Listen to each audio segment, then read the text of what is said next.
And it says we are live. Hello, everybody. We're waiting for people to pop in chat, but it's Friday night and the feeling's right. Oh, yeah, it's Friday night. Oh, what a night. See, I changed it a little bit. So I took out the ladies because we have a gent with us this evening. Careful, don't sing too many words. I know. Get in trouble. Yeah. Or some other such. Yeah. Hi, Marianne. What part of England are you in, Marianne? Hello, Marianne. You're late, so thank you for joining us. It's about 1 a.m, I think, with you. So yeah, one of my besties lives in besties. That's one of my favorite people in the world. Two of them actually live in England, and they are Scousers, Liverpool. Very cool. Has nothing to do with anything. It's just I love that subject. Yeah, a lot of our fellow readers, our wonderful readers, are all across the pond. And hello, Jen F. Hello. And southeast of England. Hi. See, one of my my bucket list dreams is to go to Glastonbury and visit the tour and go visit Avalon, the area that was Avalon. Oh, I just want to go to the Glastonbury Festival. That too. That's my goal. I want to go to Glastonbury. But the goddess well. Chris said they'll show me around when I get out there. It's something I do plan on doing. That is my goal.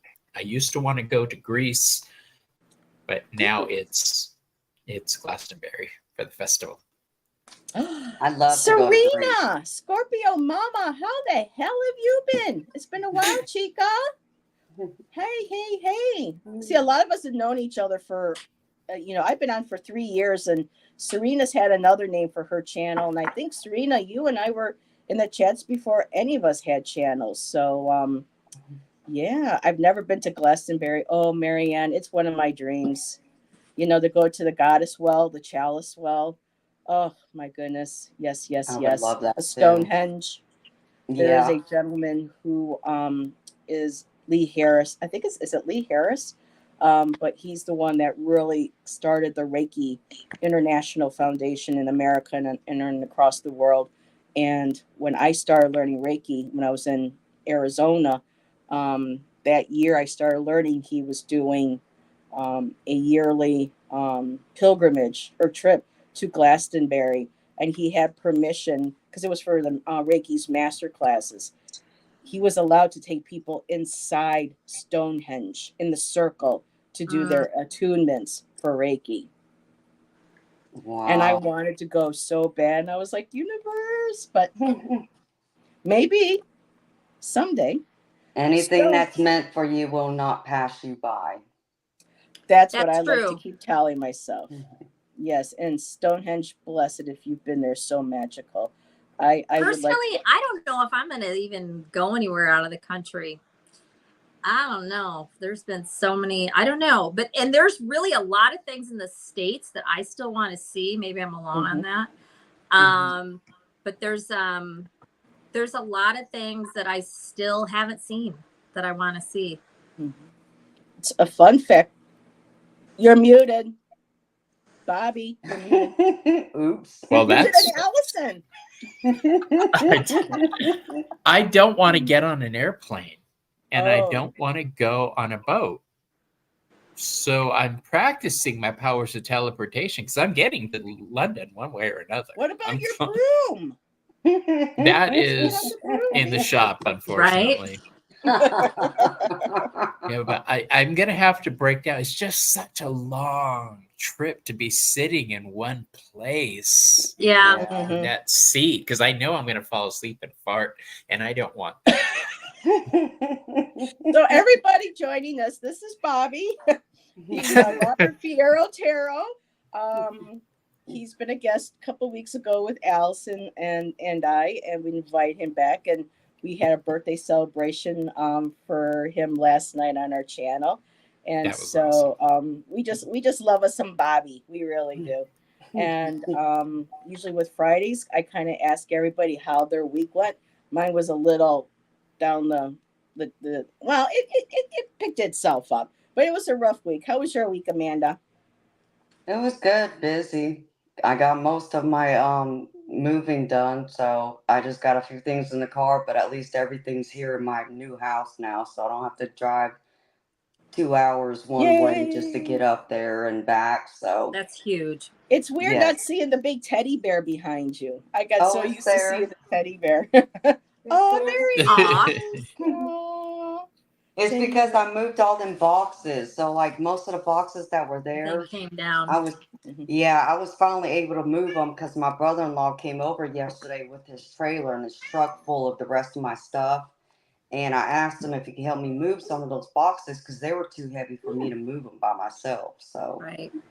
he moved them for me. So that's why you can't see them now. So I guess when I get my other bookcase put together, I could probably sit them on top of that. So y'all will still be able to see them in the background. Yeah, gonna need some new shelf space for all those cards you're getting, girl. You're gonna have a beautiful little library behind you. Yeah, I'm excited. And, yeah. And Allyson, woo! How was your week? It was busy. She's like, Lots of preparing for next school year. And then yesterday was very, very, very busy. And my morning started earlier than I would have liked. I woke up like just before 5 a.m. and then I couldn't fall back asleep. So I ended up getting up, which is fine. I'm usually up by 6 anyways, but there's a big difference when that's like a whole hour and 20 minutes earlier. So I was pretty tired. I was wiped out yesterday. But there's a big, long process that's done in the decision making for which school bus you're going to be driving. And you play a role in that. There's a bidding and blah, blah. Anyways, it's all finally done. And now I can breathe a sigh of relief. And I didn't end up taking the summer off. I ended up working half of it. So I only have until the 26th, I think is Monday. And that's when school starts. So I've got the next 10 days or so to just actually shut it down and do whatever the heck I want and enjoy. I mean, I'll still be busy. I can't seem to sit down, but at least I can do stuff that I want to do and whatever. Right. So I would say that was about it, but it really did suck up a big portion of my week since we last were on. all righty. Well, Bobby, how was your week? It's been a while. Honestly, I'm getting ready. I'm teaching a class tomorrow, a couple classes on Thoth Tarot here in town. Ooh, and nice. my week has been brainstorming and cramming and I broke down and out of stress, I swear, out of stress and bought a tarot deck today. I didn't want to. I had to. All right. Right. You deserved it. And the thing is, I bought a few this week. That I don't feel so bad. It's the Handel Tarot by Herman Handel. It has astrology, Hebrew letters, and runic symbols on it. So it really was one that I was going to nail.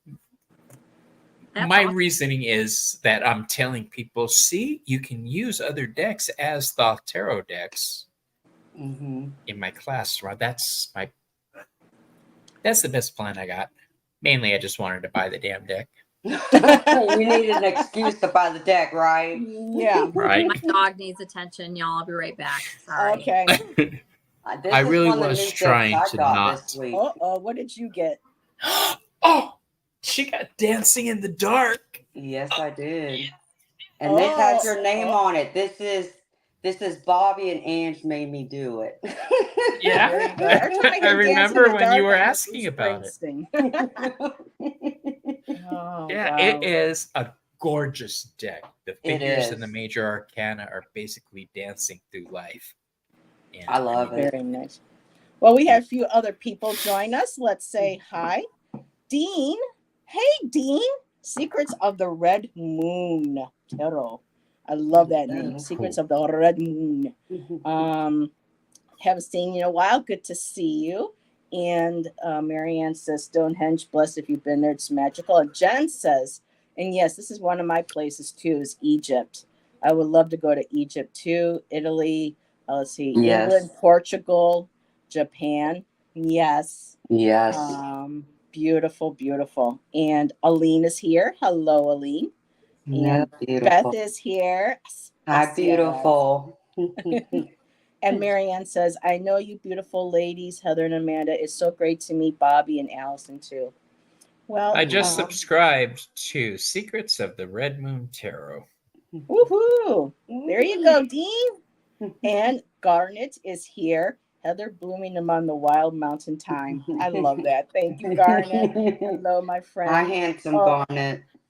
And he says, Amanda, angel wings. Oh, yeah. Hello.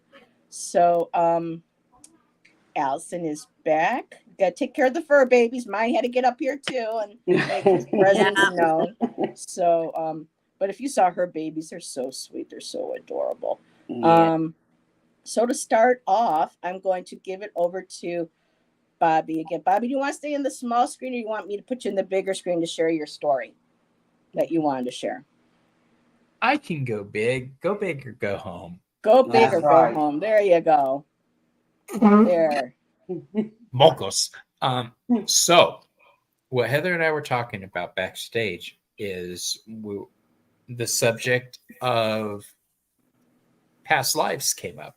And I was sharing how, I guess maybe it must have been 6-7 months ago now, within the past year, I was out to dinner with a coven member, not my coven, another coven that we were going to form. But while at dinner, the subject came up and I was telling about an experience I had with 3 past lives during a reading. And in the reading, we all know when you get a good reading, you feel it. You just know this is accurate, right? Mm-hmm. Your intuition is telling you this is legit. And that's what my intuition was telling me. And that's why I paid so close attention to it. I had 3 lives. One was on a beach, like in the Caribbean. One was in the church, like in Italy. And one was way back.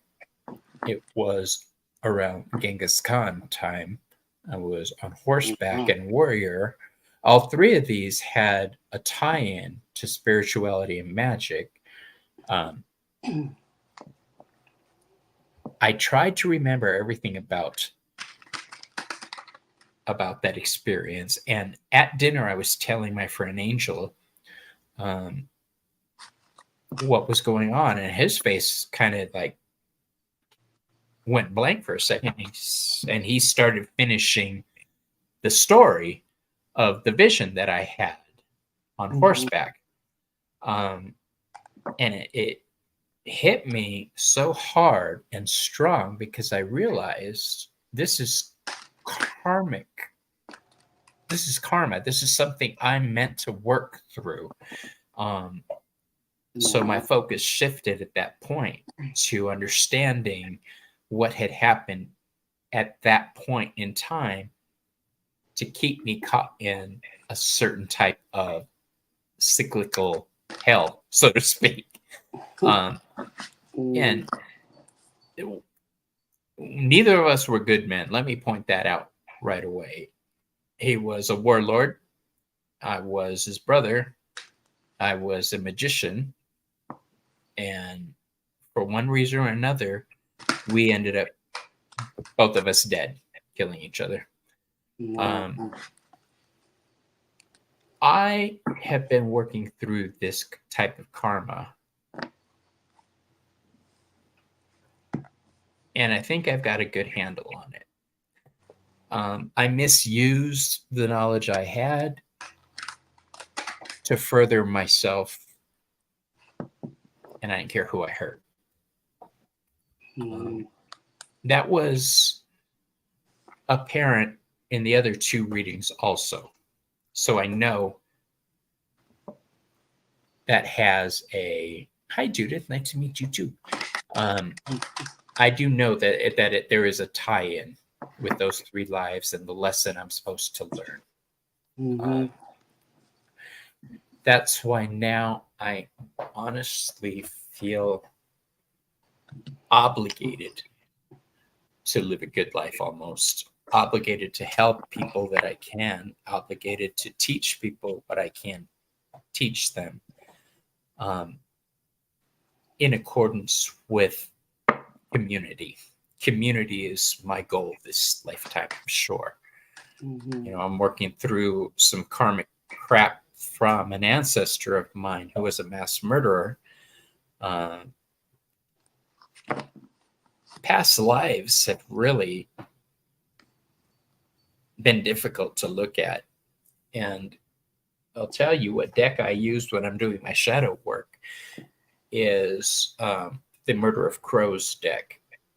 And if you guys do shadow work, I highly advise getting the Murder of Crows deck. It is a deck that doesn't pull punches, and it's not going to be gentle with you. That's a deck I want to. It's on my forever list. Allyson, do you have that deck? No, but I've seen it. Okay. She loves I crows. love that deck. Yes. The world card on this is one of my favorite. I'm not going to go digging for it, but it's a woman standing naked with a crow's head encircled by the wreath that we all know. But it's just such a beautiful deck. It's a lot of Plague Doctor images. Did you do a flip through on your channel for that? All righty. Yes, so, I did. hello, Moira. I'm going to So have to go make look sure at it everyone- again. How beautiful. Yep. Make sure That's why I everybody do goes not over and want to you can know. Yeah, I don't want to know what an asshole or don't want to hurt anyone. Yeah, well, you got to remember, we all lived in a different time. We lived by the rules of that time. Yes. So we can't judge ourselves now based on that. I agree. Exactly. I agree too. They evolved. Yeah. Some I lessons do personally- need to be addressed, yes. Yeah, personally, this is me. No judgment against this person that said that or anybody else. I want to know. I want to know. Because it's all part of who I've become. Because Hey, my Garnet. soul is forever, and you just evolve and become. You incarnate, and your soul is the one constant. Yes. And I do have a quick question, though. It's interesting what you were saying, and you mentioned it on our last live about this relative of yours that was extremely naughty in the hugest, biggest way. I'm curious if, and it doesn't mean that there is, but could there be any crossover with that relative of yours whose karma bleeds over like into, your Yes. you and your other relatives' lives, if that could have any connection at all with this life that you just referenced about the magician with the sibling who and y'all were both. I wonder if there could be any. Oh, we're doing balloons now. Wow, there you go. Do the hard thing, Allyson. I guess Yes. balloons. But anyway. No, you are correct. The karmic debt that I'm paying off for my family's bloodline, in addition to my own personal, because I do believe in familial karma. Yeah. Yes. I look at it like this, since you ask. Each life gives us an opportunity to clean up some things.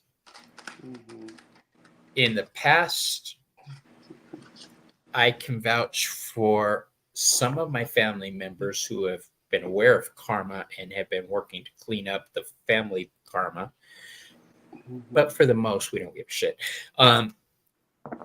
We're going to make our own mistakes in our own way for our own life cycle.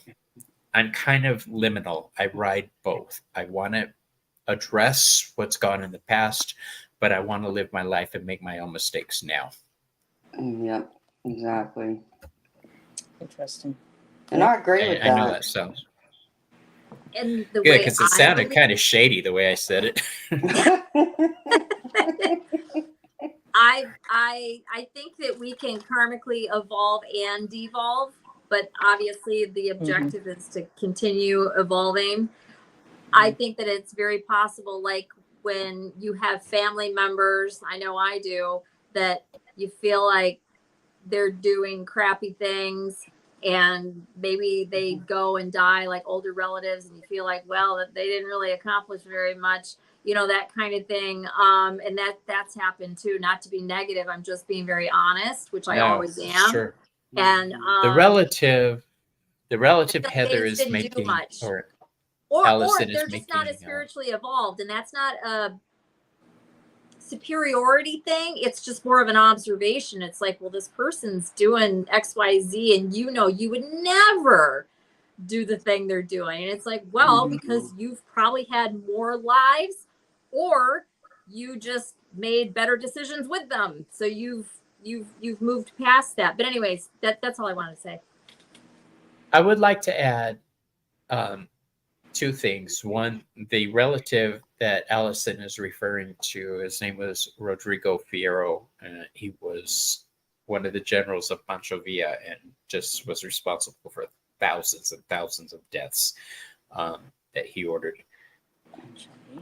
The other thing is, what was the other thing? It was a good thing, whatever it was. About spiritual involvement, maybe? We do evolve spiritually. When we tell ourselves, oh, I'm not going to recycle, I'm not going to do this, I'm not going to do that, I'll leave it for my kids to worry about. It's kind of the same thing that I'm dealing with spiritually, because I know there were curses involved in my past lives that I'm trying to break and work through now. I know a lot of people don't believe in curses that can last cycles like that, but I do believe in it. I am aware of it. I've always been aware of it ever since I was a little kid.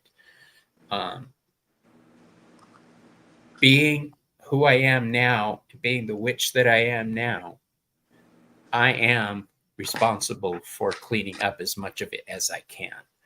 I'm not going to leave that for my next life to worry about. Good. Yeah. Wow. That's like beautiful. Mm-hmm. And I love that you're aware of it. And I used to not this is about me, but I was very touched by what you said.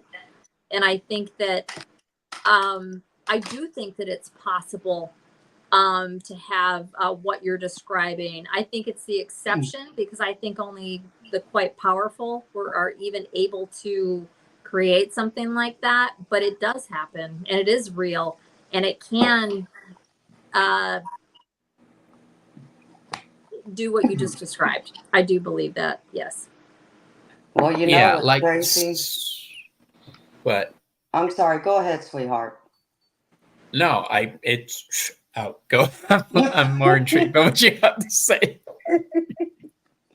Well, I was gonna say, because like ever since I've known Allyson, I've always had like a soul connection to her. I've always felt that. And she said she felt the same. So when we had Carolyn and Peter Booker on a couple weeks ago, they went through and were talking about that. Yes, we have a past life together. We were high priestesses in Egypt back during Ramses 1. And I'm getting goosebumps now. And so I decided to go through and buy a couple of decks that are like specifically ancestral. Path Tarot is one of them, and the other one is the Journey into Egypt. And I got those decks in the mail the other day, and I was sitting there, I was shuffling one of them, and I started getting visions of you and I, Allyson. So we were there. What? I'm dead serious. All right. Well, we need to talk. We need to talk. We could talk back. Girl, we need to talk. Wow. Wow. Yes. It's amazing. And That's really all. quick. Don't you just love how we travel in packs? Soul packs. Mm-hmm. A soul tribe family is like what it is. We're like soul family. Yeah. Yeah. And really quick, Lori Hunsinger has joined us. Hello, Lori. Jay, Majestic Oracle, is here. Hello, my dear. Fatima, as always, hello, my dear. It's good to see you. And aloha, Jonathan, driving, lurking, and thanks for Aloha, tuning in. Jonathan. So aloha. Alrighty, and Miss Tarot D What up, also had a D? beautiful birthday Beautiful. yesterday. Hello, beautiful lady. Oh, how much We both look good for 22, don't we, Miss Tarot D? So, And I want Just- to say something really quick. I'm so sorry. I'm such a big mouth tonight. Let me just say one other thing. Carolyn was talking about that the other night, and I totally loved it. And I don't doubt that kind of stuff at all. In fact, I love past life stuff. But when somebody sees something, whatever, I always go, okay, you know, and I kind of just hold on to it. I don't just, even though I think she's great, I think she's amazing. I know she's gifted. And I've had, you know, I've had other things told from other very gifted people throughout my life. But like what Amanda just shared, and then she saw what she saw. It's like that, like that's the kind of thing that really grabs me. And then I'm like, okay, I want to hear more about this specific, you know, and the other person. I've only had that happen one other time. May I share a people that are viewpoint? telling me about me, like what Carolyn did, but like for Amanda to say that, it's like, okay, that later, and we'll talk, you know, another time, but it's like, that is just, that's amazing to me. And I absolutely think it's powerful and can happen. And anyways, I just wanted to say that. May I voice my personal opinion on souls and reincarnation? Picture a big ocean.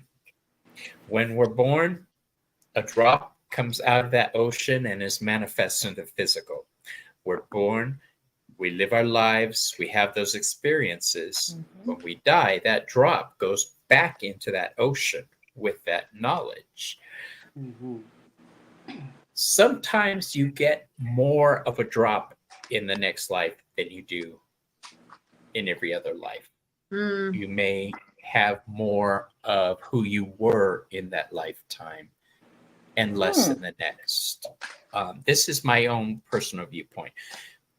This also explains why psychics can so easily tune in to other people, because we have been a part of them at one point or another.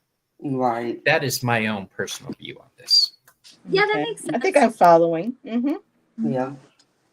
I like Good, because listening I've to all never said different that out loud. perspectives. Yeah, No, that's fine. This is what our show is about. In chat, we share our thoughts, our feelings, our experiences, our perspectives, and we always stay, you know, respectful of that. And everybody in chat, you know, does that as well. So this is a space for sharing. So, yeah. If we all thought, you know, believe the same thing, this would be pretty damn boring. You know, to be quite honest. So one of my favorite things to do is in my tarot tribe, we get together and we will do unified readings. Kind of all of us will throw cards down and then make it a story, to where instead of one person throwing 10 cards down, 10 people will throw one card down, and then we will do the reading that way. And I love that, because you find out so much about how people read, how they look at cards. Yes. And I think that's powerful. I think that's the way a lot of teachers should do it, because otherwise it makes it hard sometimes for one person to learn, because one teacher might resonate with one person, but it may not resonate with another person. So to hear each other talk back and forth, they might be able to take away something from another student that's there that they may not have understood from the actual teacher themselves, if that makes any sense. It does. So I think that's all wonderful. look at cards different. I have a student who she's kind of a student of me and my friend Dee. She was originally a student of Dee's, but she wasn't progressing very far because she needed somebody with her one-on-one. And Dee she has a family, didn't have time to do that. But I did have time to do that. So I started working with her, and she's just loving it. Beth, if you're watching, mwah, chef's kiss. Oh, that's awesome. Because she was That's so doing sweet. 3-card readings, like 3 cards. And I was like, you're not going to learn anything that way. Boom, 9-card readings for you. Okay, so now we do boxes. I do 3s. I feel more comfortable with 3s. I'm doing more of a Celtic cross here and there because, you know, I kind of learned that from Allyson. I've watched her videos. I'm getting more comfortable with memorization with certain tarots. And so I'm pushing myself to do either a Celtic cross or cards with spreads that are more than just 3. So I'm getting better. So yes, you know, but we What's all your learn at our own favorite? pace. What's your favorite, Amanda? Your favorite spread? You know, I like just the free flow. So whatever spirits tell me to lay out, that's what I do. But when I do like readings online for like, my recordings, it's normally like 4 or 5, but then I'll throw in like a few oracle cards on top of it. So it could turn into like an 8 or 10 card reading. It just depends. But that's how I do it. I'm not, I'm not going to say I'm not for the Celtic cross or against it. I can do it, but it's not something I, do automatically. I just like It's not what you gravitate towards. Correct. Yes. And I can Allyson, your clarify Celtic cross? Really, it depends on who I'm reading for and what we're reading on. It can vary. It just depends. But my automatic knee jerk is to throw down 5 cards. But I'm a numbers person, and believe it or not, that's got something to do with it. It's not necessarily about the spread, but yet it is. I get what I need to know out of 5 cards. Boom. Yeah. But it's only 6 because I always have the bottom of the deck too. So really, I guess Yeah. But I do that 5, too. But I always have that bottom card. So technically, I guess it's 6. And if I look a little distracted, you guys, I am looking out a window, and there was a doe that's been coming through with both of her fawns, and they come through every evening. And then her fawns, which are growing like weeds, started going that way. And then she was trotting behind them, but the road is here. And so that's why I got up really quick, and they went out of view. Yeah. I don't think that anything happened though. And I did a quick little, anyways, Yeah. that was very upsetting. You mean a doe? A deer? Yeah. Yes. A female deer. Yes. A doe, Yes. a deer, a female deer. A ray of tropical sun? You want to hear something crazy? I just saw a doe with her 2 fawns. The other day. Really? I kid you not, Allyson. I They see were him running in my not backyard. every day, but you just saw him? I just saw him a couple of days ago. Oh, a couple days ago. But I Yeah, did see that's the awesome. doe across the street right before we started the live. So, yeah. She's discovered my bird feeder. And so they've been coming. I put out apples and carrots and corn every night. And so they come, but they usually come at 6 a.m. Yeah. Because I'll see them. Because I get up, my dog's got an alarm clock in his head, and I get up and I feed them and take them out potty. And she's often out there with her babies eating. Anyways, and there they go now. They're running down. They're okay. What the frig? Okay, she's taking them where they need to go. I live off of a not a busy road, but a kind of busy road. It's paved. It's 2 lanes. Sorry, guys. I don't mean to change the whole subject here, but anyways, they just went galloping by. I can see them. There's condos here. They're safe, and she's taking them that way, and that way is safe. Okay, I'll stop talking. But anyways, that's so cool that you've seen them. I deer, and Heather loves deer too. Deer are just, they're one of my animals. Who doesn't love deer though? Deer, they're so I got so many innocent and pictures curious. of deer over the past year. It's not even funny. I got bucks and does, and I got They're a picture awesome. of a mama with her two fawns. Yeah, from I love a them year all. ago. And the thing that and I'll just say this and I'll stop. The thing that I love about them the most is not just their innocence and their They're so stinking cute. oh, the beauty is the beauty. It's beautiful. Yes, they're cute, but they're beautiful. I love the fact that they will always come back Gerald! and see what was what. They're so curious. That's the thing about them that I really, really, really love. Like they're scared and they're very shy and they'll run off, but then they'll come back a little while later and see what that was. Yeah. And like Moon Fox Knight said, they're adorable. adorable. They are. Yes, they are. They are. I'm done. Hello, Moon Fox Knight. Welcome, welcome. Gerald has also joined us. Hey, Gerald. And Hi, Gerald. Moon Fox has joined us as well. And she says, a few months ago, I had a black bear trying to eat the bird food. Yeah. And Beth had said, I had to stop putting out my bird feeders. Damn little raccoons. They destroy property, little rascals. You know what I do, Aspasia? At dusk, in fact, it'll be a little bit later, but I'm looking right at it. I go out and I bring my feeder in, and then I take it out in the morning. I do it every single day. So when I bring my bird feeder in, I put down the apple and the corn and whatever. And so it's just part of what I do every evening and morning. And Robert, what did you say? You said something smart, but I didn't catch it. No, I said I do that, but I don't do it. No, they were laughing because you had a nice little thought bubble come out of your mouth. Yeah, I'm sorry, I said something silly. What did you say? No, I do that, but I bring it in because of the wind where we live. Yeah. I do that. I mean, sometimes it's stronger. I do it for a number of reasons. One, during the day, and I put peanuts and or black sunflower under this one tree that's here because I have a squirrel and he will get in that platform feeder. Get it. But if I realized if I just go ahead and feed him, he stays out of the bird feeder. And that's during the daytime, obviously. But I'm talking about the raccoons. So you're paying the squirrel protection money. Also, I used to only feed my birds safflower, SAFFLOWER, because squirrels hate that. But since all the prices have gone up on everything, safflower it was already always expensive. And now it's like, I refuse. I just won't.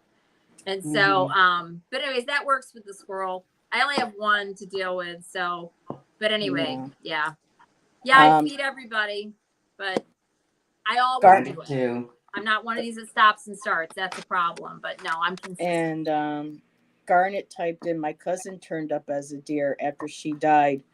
A toy deer. I don't know what a toy deer. Maybe it's a smaller, because Garnet's in the UK's in England. She's done a painting. I knew it was a sign. Oh wow, that's beautiful. That's beautiful. And last year there was a video that popped up. We watch a channel called Slapped Ham, which is like paranormal, unusual things that people catch on cameras or things they experience. And a woman, her front porch camera caught it, and it was sad, but she had heard something at night, out on the street, and when she got up in the morning, when they looked out, there's like, oh, a deer got hit, right in front of their house and got killed. But when she looked at her camera, her video camera from the night before, you see the deer get hit.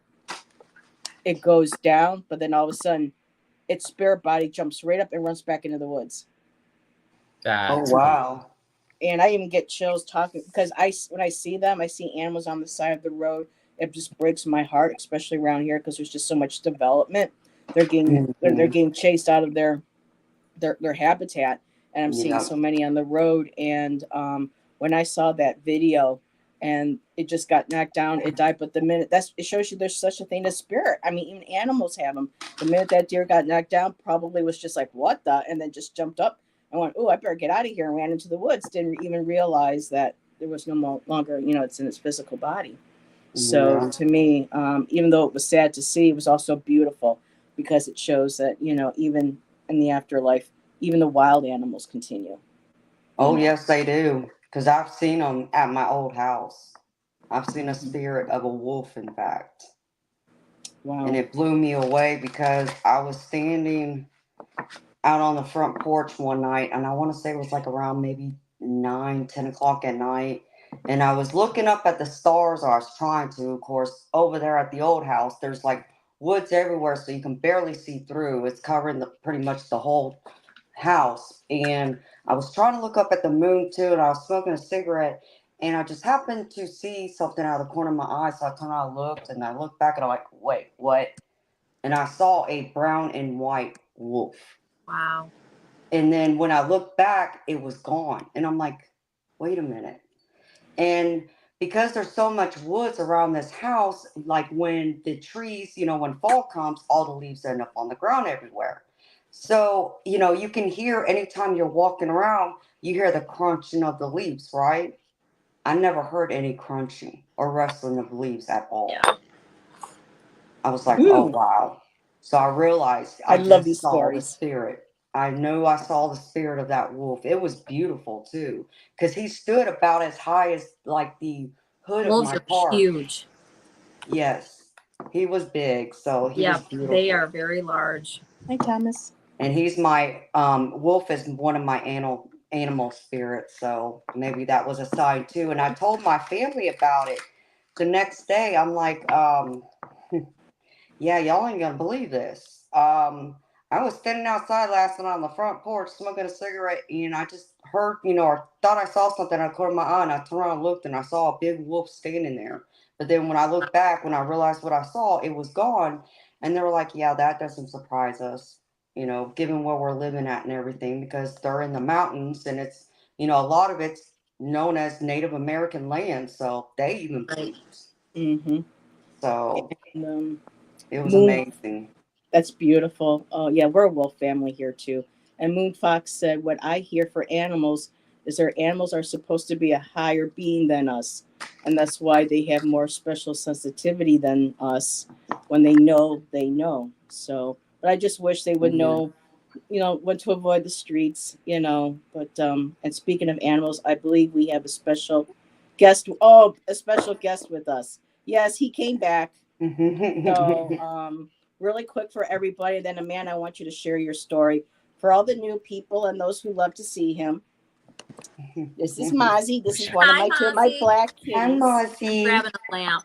I'll be right So back. the other ones out there was Ziva. I mean, with Daddy. That's Ziva. But this one here, he likes to come and say hi. He likes to stick his butt in the camera, but we're not going to do that tonight, okay? So, I feel you. so we're going to go and say bye-bye. Have a good night, everybody. Mwah, mwah, mwah, mwah. He's like, don't put me down again, Mom. All right. So, Amanda. Yes. Tell us about the video and the story behind. Yeah. Spill the beans, girl. What's going on? Paranormal Okay, well, 911 or 411. I did just make a video and I posted it earlier today, but the other night I was here in my office where I'm currently at right now, and I got up to go smoke a cigarette outside, and as I was walking out of my office, I get this strong scent, and it smells like flowers, like some kind of floral perfume. And I turn around, I'm like, okay, I smell you. I know you're here. I said, can you like give me like 10, 15 minutes, and I'm gonna go outside and I'll be back and I'll come and sit down and I'll talk to you. So, and I just walked out, the door, and I went outside, and as I'm sitting there and I'm smoking my cigarette and I'm trying to ground myself, here she comes. Right there. Like she was very persistent, and she showed me what she looked like. She looked like an older woman, not old, like 80s old, but like maybe like late 60s possibly. Caucasian woman. She had curly, it was either light brown or dirty blonde hair, and it was very curly, but she had it pinned up in a bun, and she was wearing overalls and a shirt, and then she showed me she was wearing like some kind of rain boots. And so I asked her, I said, well, what's your name? And she told me her name is Abatha, but everybody called her Abby for short. And she showed me a vision of like her being in the kitchen cooking. Like I saw a big, huge pot sitting on her stove. So I'm guessing she was cooking either some kind of stew or soup. And then she showed me another vision of her fishing, and I saw a man with her, and I thought at first it was like her husband, but she corrected me and she said, no, it's her brother. And it was funny because in the vision, she showed me that, you know, she was holding a fishing pole, but then she was like, screw it. And she got into the water and was trying to hold on to the fish, grabbing it with her own hands. And I got a kick out of that. I thought that was hilarious, you know, because that would be something I would do. And then she told me that, because I thought initially maybe, you know, her brother was also deceased, but she told me no, he's still alive. In fact, she's worried about him because she's telling me that he's going to pass away soon. And she wants my help. And it's like, well, I don't know how I can help you. You know, I don't know what you want me to do here. It's like, you know, I need a name. I need to know where he's at. You know, and she even shared a vision to me of what's going to happen to him. And I'm not going to share that part. But you know, and I'm getting chills right now. So, you know, I asked her, I said, what is his name? And she's, you know, I either heard Edward or Edwin. So I went on the internet and I started searching, trying to see if I could find their names anywhere. And I can't find anything in my area. And so I told her that. I'm like, Abby, I can't find y'all anywhere. It's like, are you buried? She's like, no, I wasn't buried. Okay, well, you know, I kind of need more information here because I don't know what you want me to do except for to pray for your brother, you know.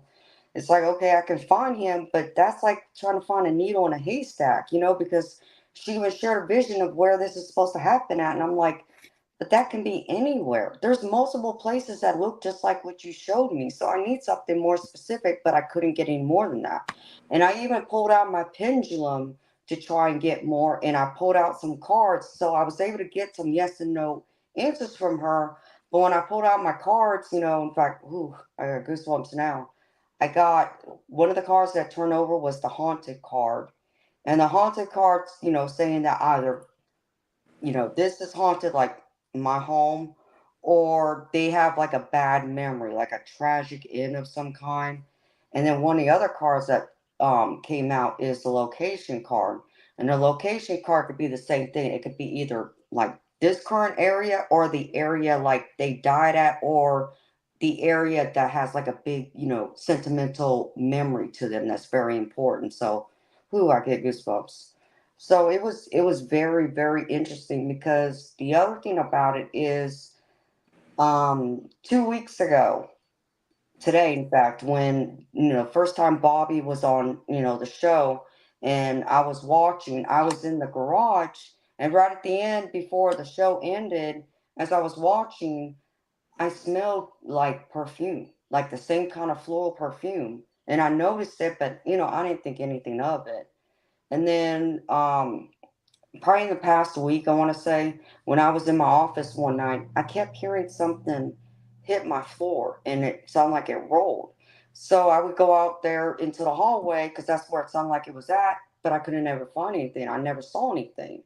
And, you know, I came back and sat back down, you know, and in my house, it's all LVP floors. I have no carpet. So anything that hits the floor, I'm going to hear it. And a few minutes goes by and I hear the same thing. Something hits the floor and I hear something roll. And I go back out there to look, can't find anything. But I think it was Abby. I think it was her trying to get my attention. I think she's been here all along and she just finally decided to step forward and make herself known to me. And, you know, maybe being even a little more persistent, you know, because knowing I smelled her out in the garage, you know, a couple weeks ago, and I didn't try, you know, tuning into it then, but so she called me at the right time, you know. And I did. I probably sat in my office for another hour and a half trying to communicate back and forth with her, trying to get as much information as I could. But like, I'm just still like, I don't know what to do with it. You know, I want to help her, but I just don't know how. You know, it's like the little bit of information I got, you know, she gave me the name of the place, but that's a big, huge place. You know, it's not like she gave me like an address or anything other specifics, and that's what I was hoping for, but I wasn't able to get any more.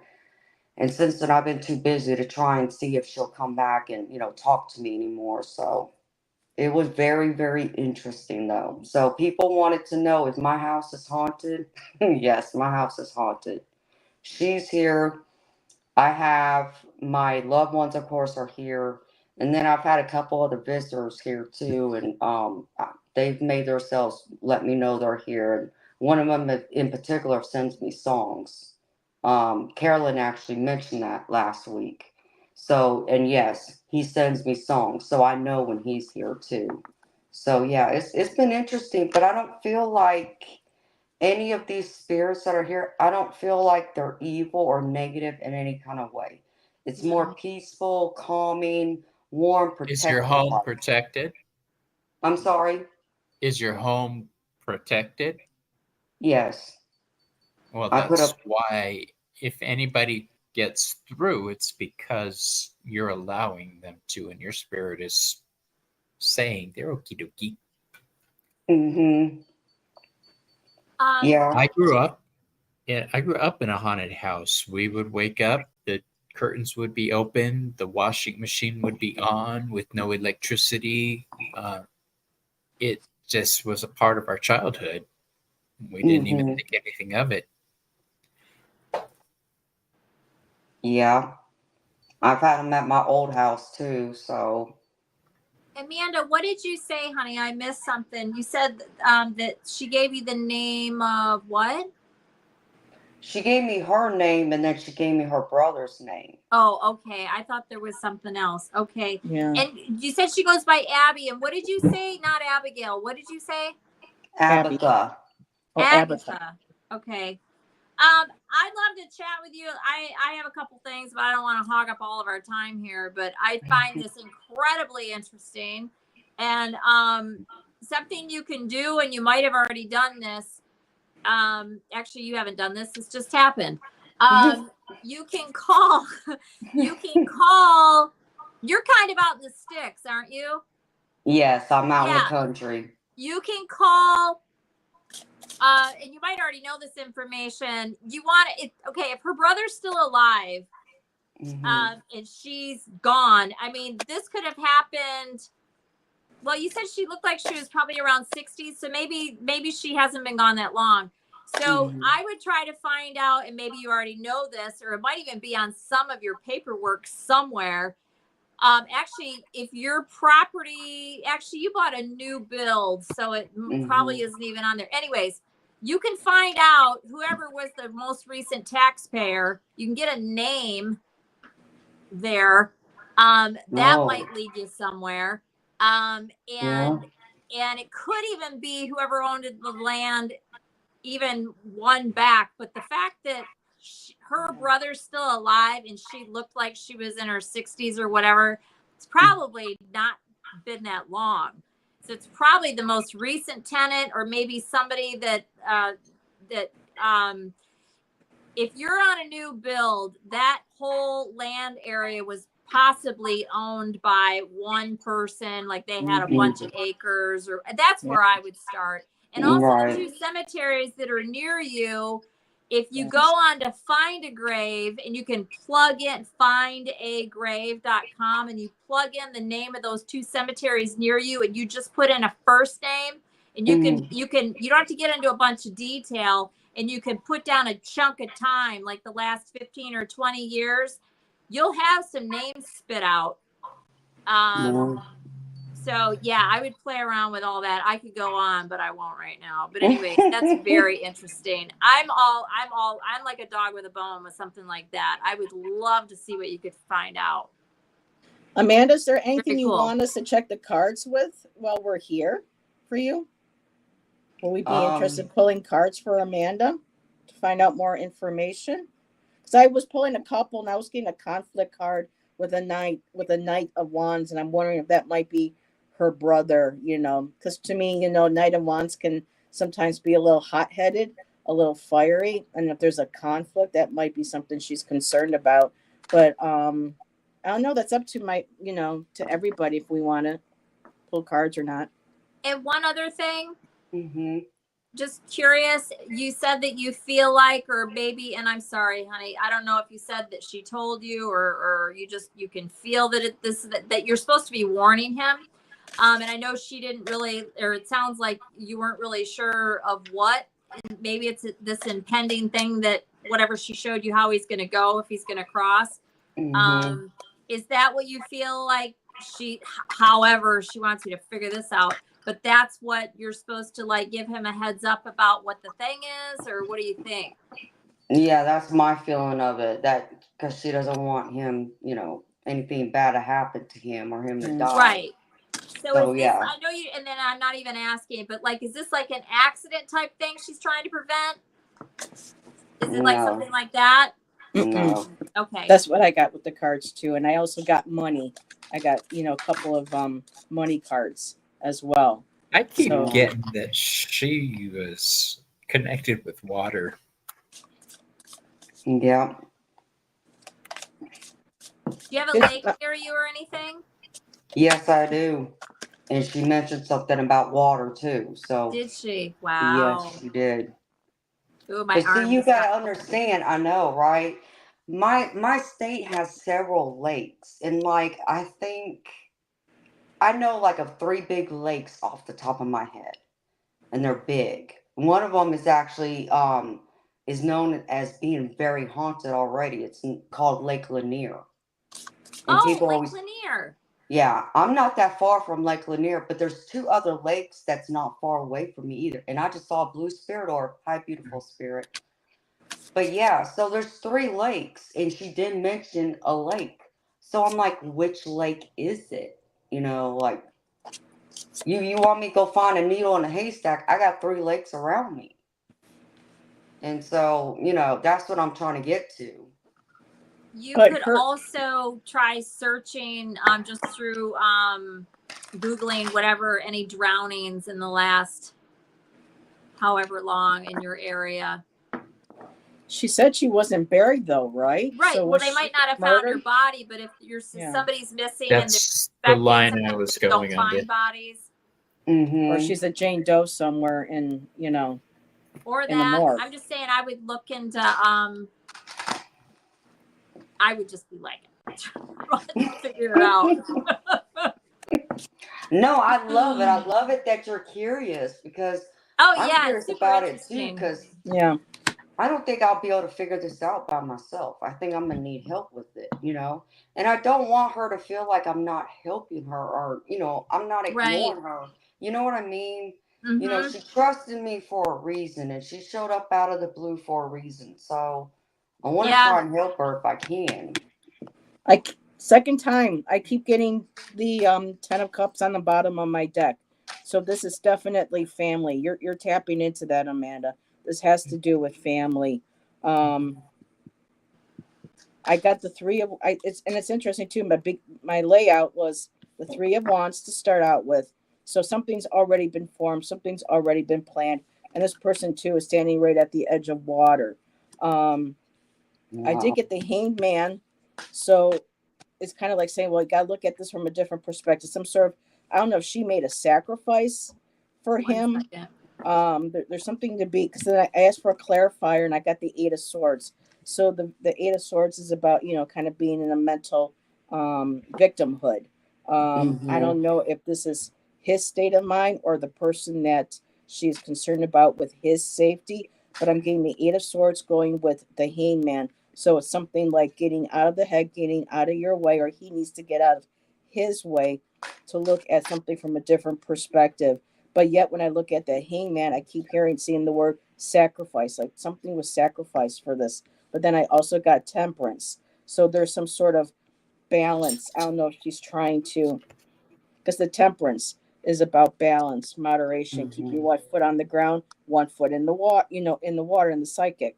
And when I asked for a clarifier for the Temperance, I ended with the 3 of Pentacles, working together, trying to create something.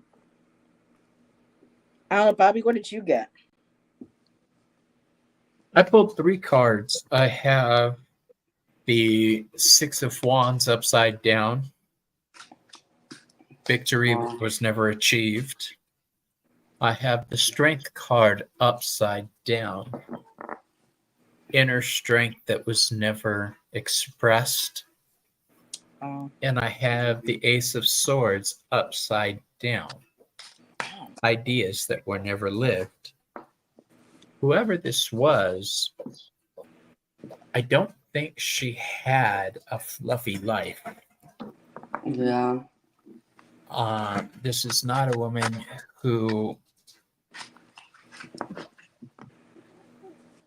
cared about appearance or very like a country woman.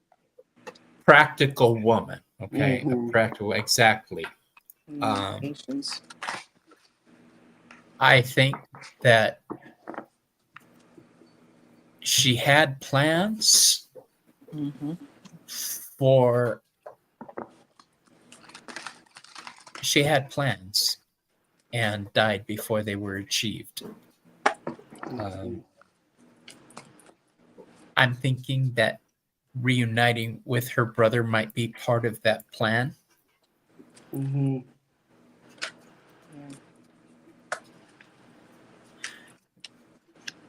What have you got, Allyson? Nothing yet.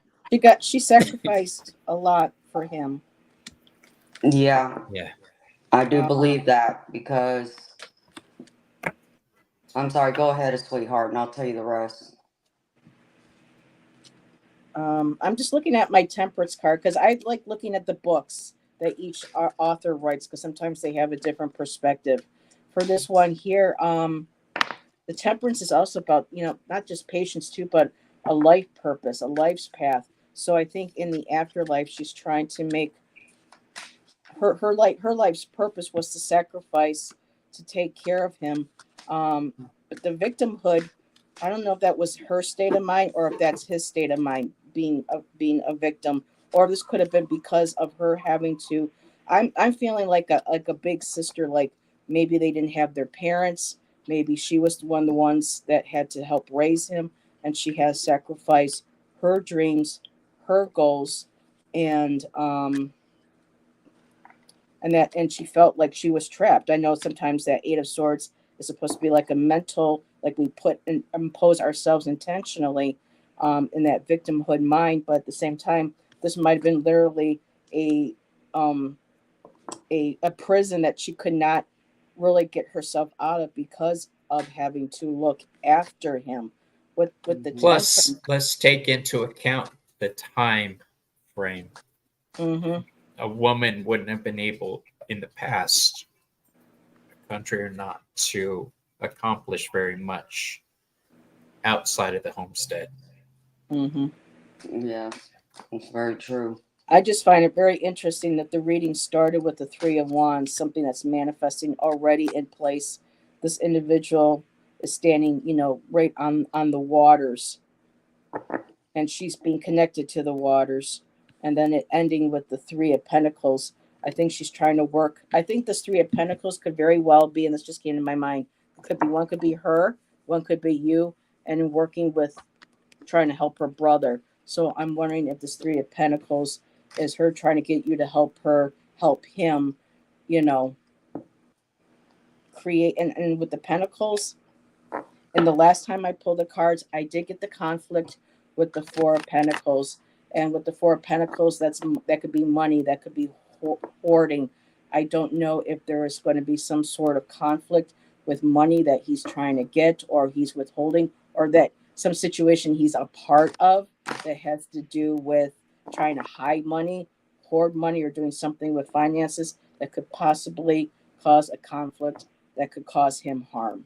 And I think that's where I'm just going to stop now and let, Bobby or Allyson share anything else, or whatever, who wants to. Well, the only thing I'm saying that hasn't been said already is I think this male took advantage of what was offered him and never gave two thoughts about who she was, relative or not. And I think that Amanda, part of her wants to, or mainly wants to let him know that she'll see him very soon. But I don't get it. In spirit, I don't get a very comforting feeling. See? Oh, there you go. I don't get a comforting feeling Here, let me I put got, Allyson and then really the quick. advice is the moon and the outcome is the sun. And I was kind of interpreting what you just described. The judgment is here at the beginning. The Seven of Swords is something that's going on that I feel like this is him, whatever's going on with him. The hidden influence is all the stress and anxiety attached to whatever that is. And then again, I just threw 5 cards. And then I have the moon in the advice position. And then the sun is the change that will come, the transition or whatever, or it could read it that way. I didn't ask a question though. I was just kind of thinking about the whole situation, and that's what jumped out. I didn't pull cards. They were all jumpers. So there's a couple different ways I could read that. My mind is really involved in this though, and I'm also listening to everything you guys say. So I might interpret those cards, go away from them and come back to them. I don't usually throw when I'm thinking about, but this is very interesting to me. And again, I didn't even formulate a question. That's just what came out. I don't feel bad about any of it. And although I'm wondering if anything is bad, maybe he's up to something that's not great. And she's I have the Emperor upside down. Yeah. Because she feels okay or seems fine enough, especially if she's wanting to help or warn or assist. I mean, she's still trying to be a sister from the other side, you know? Yeah. I wonder, they could have even owned, again, what do I know? I mean, but if she's there, it stands to reason that it's possible. We've got some extra information. The fact that Amanda's living somewhere that is brand new construction. This was land, right? Yeah. So if she's connected to that land in some way, which is generally how it works when, not always, but you know what I mean? They come through, you know, the area, whatever. Genius they could have owned the loci. land together. They could have inherited the land. I mean, I don't know. Any number of possible scenarios. And I just got goosebumps too. And I think they are connected to this land somehow. Because I did ask her the question using my pendulum. I'm like, are you connected to my property? Or somewhere, you know, around my property? And she said yes. Yes. Okay. Queen of Pentacles. Yes, she is. Yeah. So I think that's why she came through. Because, you know, people always talk about how psychics, you know, when you're open, you have like this big energy of light around you, like a lighthouse. So spirits are naturally attracted to you because your light seems to shine brighter than it does from someone who isn't open to their spirituality, psychic abilities, and so forth. So I seem to be just like this huge magnet for some of them, and they come through just unexpectedly. Like I said, they was so unexpected the other night. I was just blown. Now you're a bright light to them. You're like a beacon. They're like a light that can see us, you know, and hear us. Here's the other thing. Deck, and I got the Queen of Pentacles right on the split. Wow. Yeah, I got the Queen of Pentacles on the split. And at the bottom of the deck, I wasn't even going to say it because, again, I didn't pull a spread, but the cards were jumper. The bottom of the deck is the Knight of Pentacles. So that can be about, you know, her trying to slowly, you know, whatever, figuring out a way to get to him. Not necessarily, but these are both Pentacle cards. I mean, it could be, which is home, family, you know, it's home, money, health, you know, all that kind of stuff. I mean, I don't know. I'm just saying. At the bottom of the deck, I had the King of Pentacles when I did it from the Hush Tarot. Oh, I like that card. And so, I mean, she could be the queen. It could be the knight. I'm just saying, yeah, it's family. I mean, she could be the older sister. I mean, maybe, I don't know. I mean, interesting. And I end up pulling the 5 of Cups too. And this was just after I saw Moonfox saying that, you know, she doesn't want to touch on anything too sensitive, but she was thinking about alcoholism. And when I pulled from my, you know, my Hush, I got the 5 of Cups, which, you know, grief, loss, and there's the cups. You know, there could very well be some sort of drinking water. Again, there's that connection as well. So it's possible. And hello, Tom. How you doing? Tom Early Ritual is here. Miss Hi, Moonlight Tom. also popped Hi, in. Hermit Tom, forever late Tom. Yes. So here's an interesting nugget for you. Okay. Yes, spirits see us because we have a strong aura as psychics and witches. But what do you think about being a deceased psychic or witch? Would that make it easier to get through?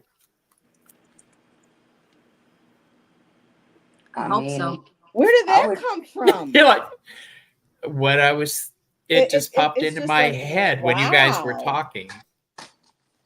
That's an interesting concept. I mean, I would think, it would make it a lot easier. But then I think at the same time, because what I understand is that when spirits cross over, they, they have to go through like the life review. And then, they get together with, loved ones who passed on before them and have a big, get together celebration party and all that. And then they go through and decide like what they're going to do while they're up there. Like if they're going to be a guide for a loved one or for someone else. But then they also, are wanting to try and connect because they're trying to adjust to their soul body, their spirit body. And so like when a lot of people, who are grieving understandably want to hear from their loved one and are waiting for that sign, but they feel like their loved one isn't showing up or giving them those signs, it's because your loved one is still adjusting to their spirit body. And they haven't learned all those different ways to be able to like send you messages to let you know they're there. Sometimes it can take up to a year or more before you get a message from them. And I know that's hard for a lot of people to hear, especially when they're in the, early stages of the grieving process, but that's how it tends to happen. It's rare that you ever see one come through before then. So as far as a witch or a former psychic, would they be able to come in a lot quicker? I mean, I guess it's possible. It's an interesting question. Jay says yes. She agrees because Jay has abilities too, and she agree. I believe Jay, this is you were agreeing with Bobby. The reason I bring it up is if this woman was strong in her feminine intuition and personal power, whether she called herself a psychic or a witch or not, it's a label, it may give her a leg up on communicating with you. Yeah. I never thought of that. I mean, she seemed a little bit stronger than most spirits who have come through. So I label them witch or psychic when that happens. That's just a thing for me. You fall into this category. She also came through, let's think about how Amanda said she was dressed. She was in overalls. She had on rain boots. She referenced fishing. Us outdoor girls are very connected to the earth. Which I mean, that's very. I mean, and I don't even need to explain, right? So that would also make you the Queen of Pentacles. She's of the earth. Yeah. Practical. But very. I mean, you're usually very connected with nature, and you're being a witch, even if you don't even know you're being a witch. There's a little bit of witch in all of us. Just saying. Right? I mean, that's why I say strong in your femininity, whether you call yourself a witch or not. Yeah. And Jay said, yes, that's been my experience with psychic spirits crossed over. They, they know who to go to. They know who to look for to be able to get a message to. So I think spirit just knows that in general, but it makes sense that you would go. So I've heard that it doesn't mean that it's true. But yeah, they know. Like, Amanda's a medium. I mean, this lady's gonna know. It's almost like there's like they can see it or they know or whatever. She's like, oh, she's gonna see me, and they just go. They big neon sign over her head, right? And like my sister, right? Got the sign on the 80s neon. Right? Yeah, woo woo. My sister has dead people show up to her and she doesn't like it, right? So she only lets certain people in. And my sister, actually, I talked about her briefly before anyway. She's a medium that doesn't act as a medium. She doesn't want it. But anyways, and you can reject it and that to a degree, but yeah, they do see. Same with my sister. Yeah, they know who can see them or whatever. I see dead people. Yeah. Yes. Honestly, I believe if you deny your natural abilities and you try to box them up and put them aside, it's gonna drive you nuck and fucks. Yeah, she does do it. She's finally surrendered to it, but it's like she has like it's too much to go into. She does entertain it, but not nearly to the degree that she could. And I don't know where, you know, what is enough, what is, you know, whatever. I mean, she could do, and she'll only go so deep with it.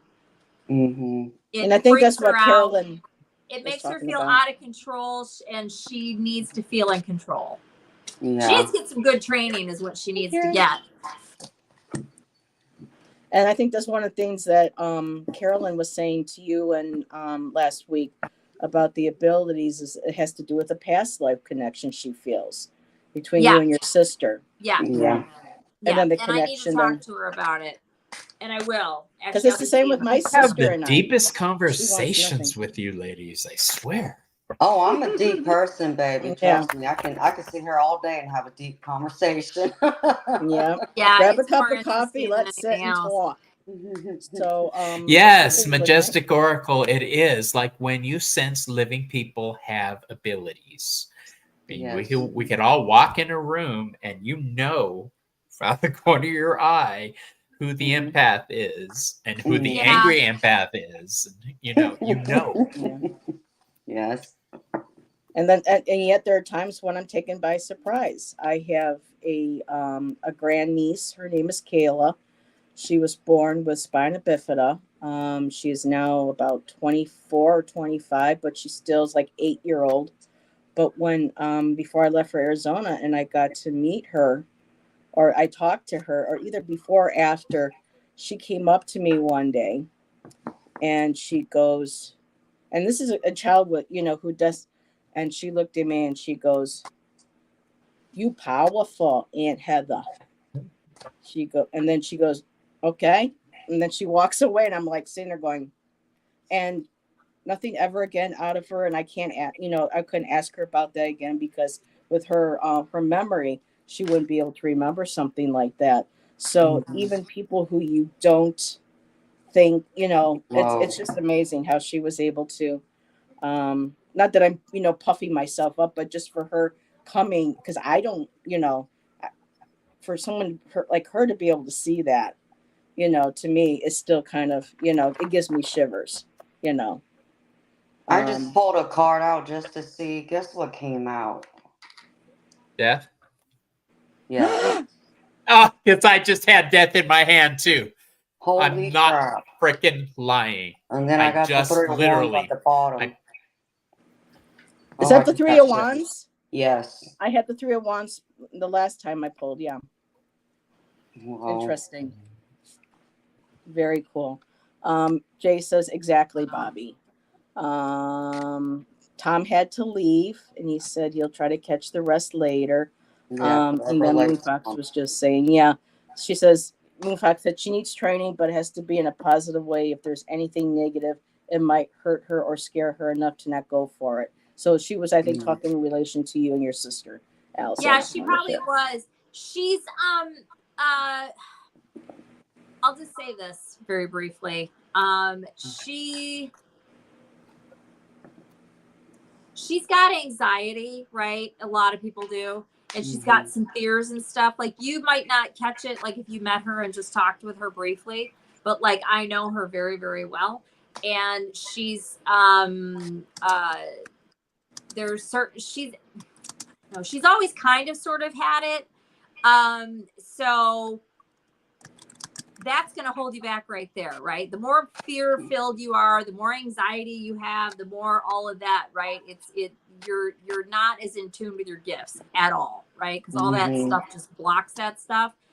But the more relaxed she is and she's home and everything's cool and whatever, and that's when stuff really comes in, right? Or she's just kind of lackadaisically like arranging her books in her den, or if she's, you know, sitting there sewing something or whatever, and, you know, and it just comes in. Yeah. So, you know, and she's fine with it being like my mom, our granny, which is on my mom's side, my grandma on my dad's side, and that's pretty much it. But like she's had, you know, she took an automatic writing when she was finally deciding to, you know, delve into this a little bit. She took an automatic writing class. And when she was at the automatic writing class, before it even really got started, my grandmother came in, and my grandma was so loud and so intense. This is my granny. That the woman that was teaching the class had to stop everything. She was doing it in her living room. There were like 15 people there. And she's like, Lisa, your grandmother's here. And she's a medium. And she's like, and she will not stop. And I keep telling her to just wait, but she won't. So we're going to do this right now. And then she'll leave me alone. And I just thought that was hysterical. And so Lisa was like, oh my God, you know, and she got this big old message from my grandma. And then they did and it was very dead on. It was so crazy accurate. It was just unreal. And then they went on and finished like an hour or so later or whatever. I don't even know. They did the automatic writing. And my granny is who came through, my sister, who they were very close. And that kind of freaked her out a little bit, the whole automatic writing thing, because it was very detailed and, you know, it jumps around a lot. Anybody that knows about automatic writing, and her handwriting even changed, and yeah, it does. all of that. And, you know, and then, but then she also she's had many visits in spirit. And she's comfortable with certain aspects of it, but she's afraid to go deeper with it. That's the thing. Yeah. And she could probably be really, really, really good. She doesn't want anybody touching her. And she's had that happen many times. She doesn't like that. And she doesn't want to see anything. She doesn't mind hearing. She doesn't mind smell. So then she needs to lay her boundaries out to the spirit world and said, she has, but like I said, she just doesn't want anybody else coming in, but both of our grandmas and our mom. That's it. Wow. That's all she's comfortable with. So yeah. But anyway. Wow. And I understand that because I was scared of mine. I mean, when I first had my first experience when I was a little girl, it scared me. I didn't want anything to do with it. Sure, as a child. Yeah. Yeah, absolutely. I wouldn't even speak about it. And Bobby. Yeah, especially when that was agreeing. That it scared the crap out of me. Yeah. Because my family was brujos and brujas, witches of the Hispanic kind. Yeah. And the first time I had a problem with the spirit and my aunt had to get involved, I was 15 and it just put me off spirit work forever. It's only been in the past 3 years that I've acknowledged those voices whispering to me that they are my family. Yeah. And the smartest thing anybody ever said to me was, dead don't mean smart. Okay? Just because somebody has passed over doesn't mean they have the answers to everything. So quit trying to get them from them. Oh, really? Interesting. Well, I'm sure you can get answers from the departed. Right. I never tried because dead don't mean smart. If you were an idiot when you were alive, why are you smarter now? You know? Right. But to a degree, yes, I think that is true. Yeah. Because in a lot of spiritual circles, now that I understand now what you mean by that, because in a lot of spiritual circles, they're like, oh, when we cross over, we see our mistakes and we become enlightened and we become our angels and everyone, becomes their better form of self. And then that conflicts it conflicts when I see and hear other people's experiences where, like, I saw a show where woman's mother was a total I mean, just a nut job. She was evil. She was nasty to her daughter in life. And as soon as, even though she crossed over, she was right back there going after her daughter from the afterlife. And so you keep getting these conflicting where everyone's like, oh, it's all love and light on, you know, once you cross over to the other side and you see the error of your ways. And then, you know, people then are kind of like myself, getting Some kind of people confused where like, wait a minute, you know. Some people are dicks when they're alive, and they're dicks when they're dead. Right. They- I think so too. Yeah. because death does bring the opportunity to advance, but Right. not everybody is going to do it. They Yep. are going. Some people get right back in line here on Earth. My dumb ass has been here several times. I'm hoping to end that fairly soon. You know. Right. And your Um, soul is either evolving or devolving. It's on you individually as a spirit. That's what I Not believe. everybody is going to be instantly enlightened. Right. You're Right. not like just Yeah. That's the sound effect I had in my head. Thank you for doing it.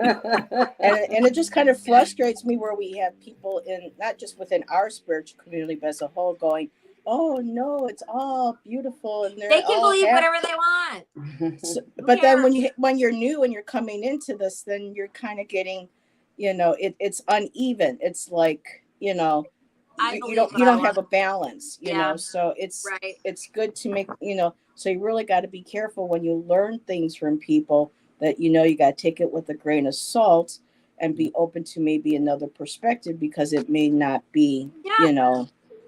But the death card that Amanda had pulled and that I had pulled at the same time. Is that who I think it is? It's the Santa Muerte. Oh, that's Death, Santa Muerte. This is the death card in the Day of the Dead deck. Mm-hmm. Wow. When I use this deck, this card does mean change, but it means rebirth, because you could see she's pregnant. La Santa Muerte is always pregnant. It's so, yes, something new may have ended, but I get the feeling this woman is about to reincarnate. Oh, really? And that's why we pulled those cards. That's my personal opinion. Thank you. Wow. Could That's be crazy. And she wants to make sure before she comes back into a new life that her brother is going to be okay. That could be maybe it too. That's still that makes sense, because she won't be able to look after him anymore. Yeah, because she's the Queen of Pentacles. Well, you know what's crazy? I know somebody mentioned about pulling the Knight of Wands, so I did. And then someone mentioned about the Five of Pentacles. That's what I got too. Wow. I didn't. And then I got the Two of Pentacles. I got the Four of Pentacles. I also ended up pulling the Three of Pentacles, working together, where I feel like it's you and her, or her wanting you and her to work to help him, so that, you know, he stays on the straight and narrow. Working with you ladies, this is fantastic. Well, you're welcome. You know, to join us on, and we actually everybody is coming from a new angle. I love it. And we have a new person in chat. Welcome, BC. I was drawn to this live, so I was listening. This is so relatable. I saw things since I was a little girl, ran from it my whole life until 7 years ago. Now trying to make sense of it all.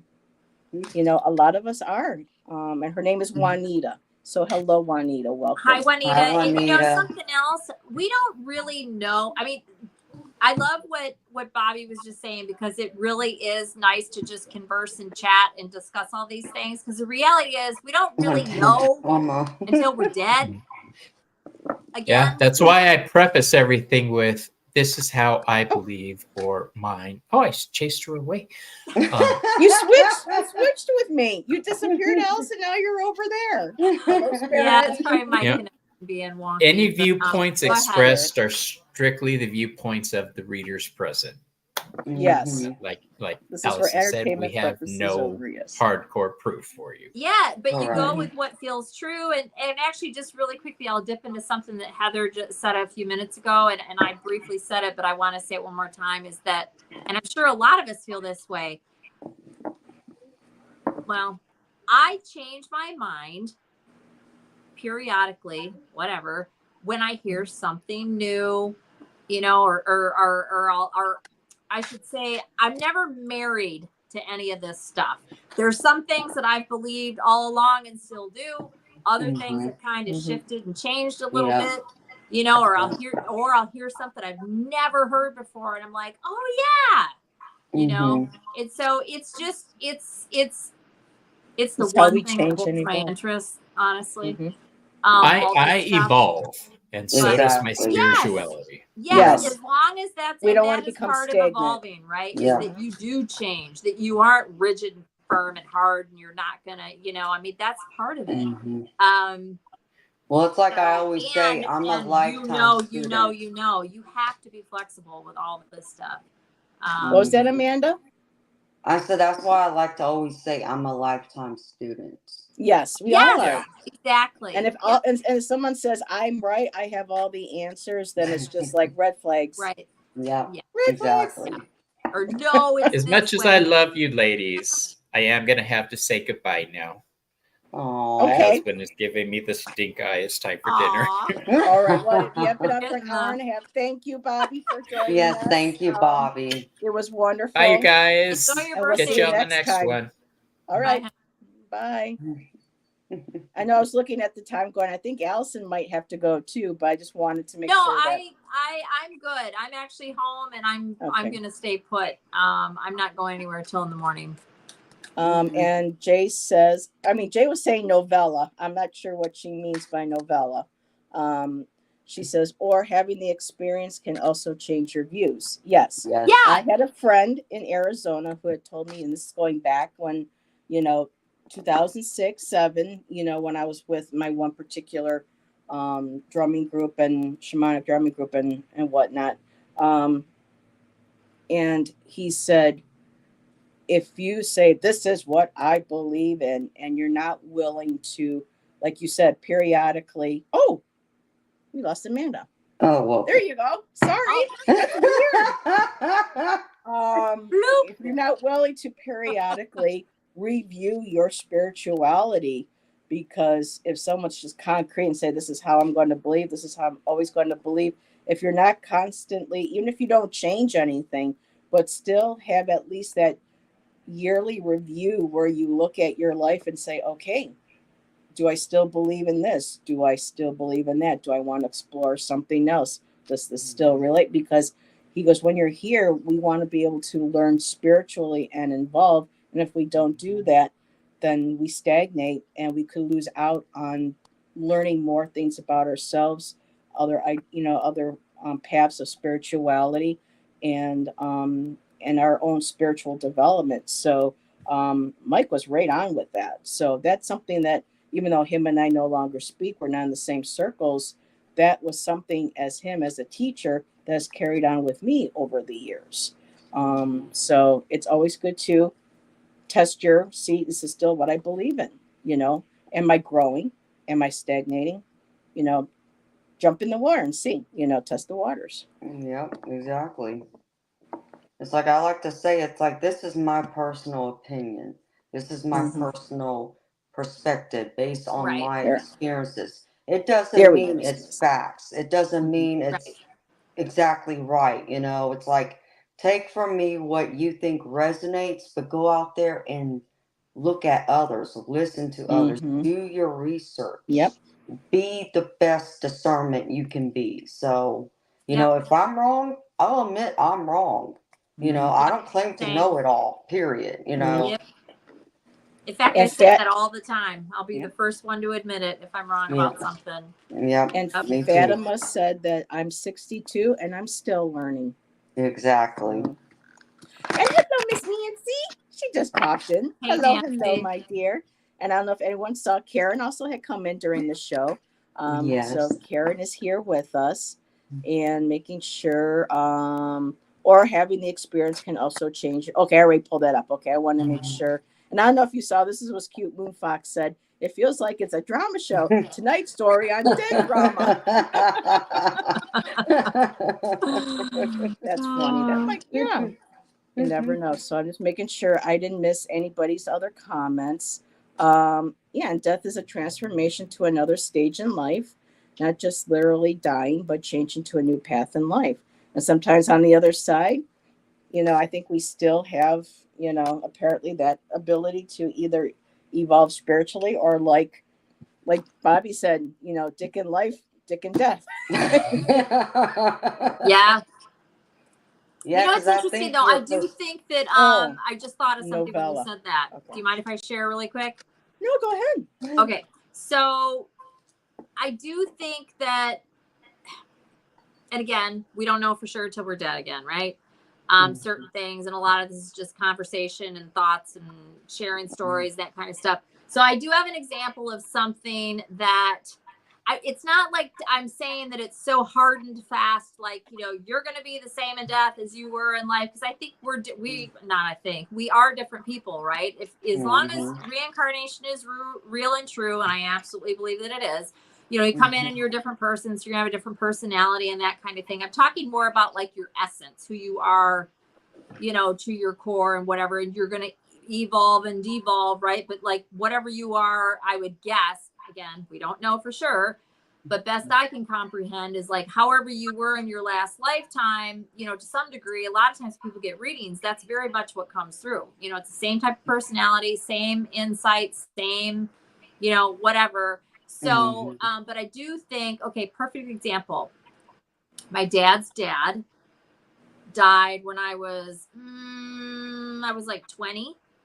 Anyways, he died of cirrhosis of the liver, right? Because he was an alcoholic, blah, blah, blah, blah. He had a really bunch of bad stuff that happened to him as a kid. And I won't even go all into it. He had a rough childhood, right? And then he had some other bad stuff happen. As a child, one of the things that happened is he somehow got a stick in his eye. He ended up blind in one eye. If it had happened today, he would have probably kept his vision, but this was 80 years ago or something. Anyways, he kind of was a bit of an SOB. He wasn't the greatest dad to my dad, which is why part of the reason my dad was not the greatest dad, because of how his dad, it trickles down. How it works, right? Anyways, he was always cool to me, though. I mean, he wasn't loving and kind or whatever, but we had a little bit of a connection, it's not like I ever spent time with him or I had fond memories of this grandpa, but anyways, doesn't matter. He liked me, even though he probably didn't show it at all. I mean, all he did was sit in his chair in his Johnny Cash outfit and smoke cigarettes, and that's all he did. Right. And really, he just kind of, anyway, he came through to my sister that I was talking about. And this was one of the few interactions that she had that she was very hesitant to have, but he was in and out so quick and she knew he was there. And I just got covered in goosebumps. All he said, "I'm sorry." No. Oh, well, at least he apologized. And that was huge. Yes. Huge. He would have never said that in life. That's too vulnerable, not macho, not his persona. He had to be the tough guy when really he was very, very, very sensitive. I know he was. And again, I could give the whole backstory on him. Needless to say, that poor child, because I see him as a kid, right? I mean, obviously never knew my grandfather as a child, but I just want to hold him. And you will someday, and feel for him, and because he just needed so many things that he didn't get. That's all. None of it was terribly complicated. It was all just terribly sad. And but anyways, he came through to my sister, and he just very sheepishly, and she said he looked up and he just looked at her and he said, "I'm sorry." I don't know if you saw it, but my screens just flashed again. So, what's that? I don't know if you just saw our screens all flash really black really quick again. So it's interesting that the energy, Because Yeah. I'm fully Anyways, charged and then here. he and my grandmother, I do get visits from them, but it's not, it's more like, so my grandpa, his name is Jay. Actually his name was John, but he always went by Jay, Jay. And so my grandmother, who just loved him to pieces, she was just in the clouds, just kind of, she didn't really see him for who he was, but I think he was sweeter to her than he was to anybody, right? Even though he was kind of a jerk to her too, but really he just didn't say very much. But like he'd always get her roses on her birthday and their anniversary. He'd get her some ridiculously huge bouquet of red roses, you know, and he would do stuff for her. And like she wanted to buy some expensive purse once in a while or whatever, he'd let her do that and whatever. And that was really about it, right? Well, anyways, she loved Blue Jays, and she loved Blue Jays because of him, Jay, Jay, right? And so, yeah, and she really, oh, there goes Heather. No, she's back. And then she really liked butterflies a lot. So I get butterflies and I get Blue Jays. And when I get Blue Jays, I used to always just think it was him. And then I realized after some time, for numerous reasons, oh, that's them. I think they come through together. I could be wrong. But I do think they come through together, or sometimes they do. I'll have weird interactions with butterflies once, twice a summer, not just, oh, I saw a butterfly. It'll do some weird in my face thing, you know, and then fly away. It's like, oh, that was my grandma, you know, or, you know what I mean? When you have an odd interaction with the animal, you know, or they show up repeatedly or whatever. But yeah, there's a few things that are definitely them. And I used to smell cigarette smoke for both of them. And now I get cigarette smoke with my mom's perfume, and I always know that that's her coming through. So my grandma didn't smoke, but my grandpa did. So, but anyways, sorry, I got off track talking about that, but I just wanted to say that, you know, he came through and he, you know, so I do think that it's possible to see some goodness and some shifts and whatever. And it's not like he was a bad guy. We're not he never did anything bad. He was just a drunk. Right. He never hurt anybody. He didn't touch her. He wasn't, you know, he was just grouchy and quiet. And he'd be sober for a long time, and then he'd go on a bender, you know, and then he'd be sober, and then she would go off the deep end with her because she had some mental illness stuff. So very interesting. Yeah. I have okay. I just want to make sure that you're done sharing, I'm Allyson, done. before okay. So just really quick, Moon Fox has been sharing, and I told her I would ask if you ladies were comfortable on sharing this, because I know Amanda, and I don't want to, like I say, I don't want to speak for anybody, Moon, so I'm going to ask the ladies now. So Amanda is still considers herself Christian. So she might want to answer this. I know for myself, I'm not. I carry some Christian beliefs with me from my childhood.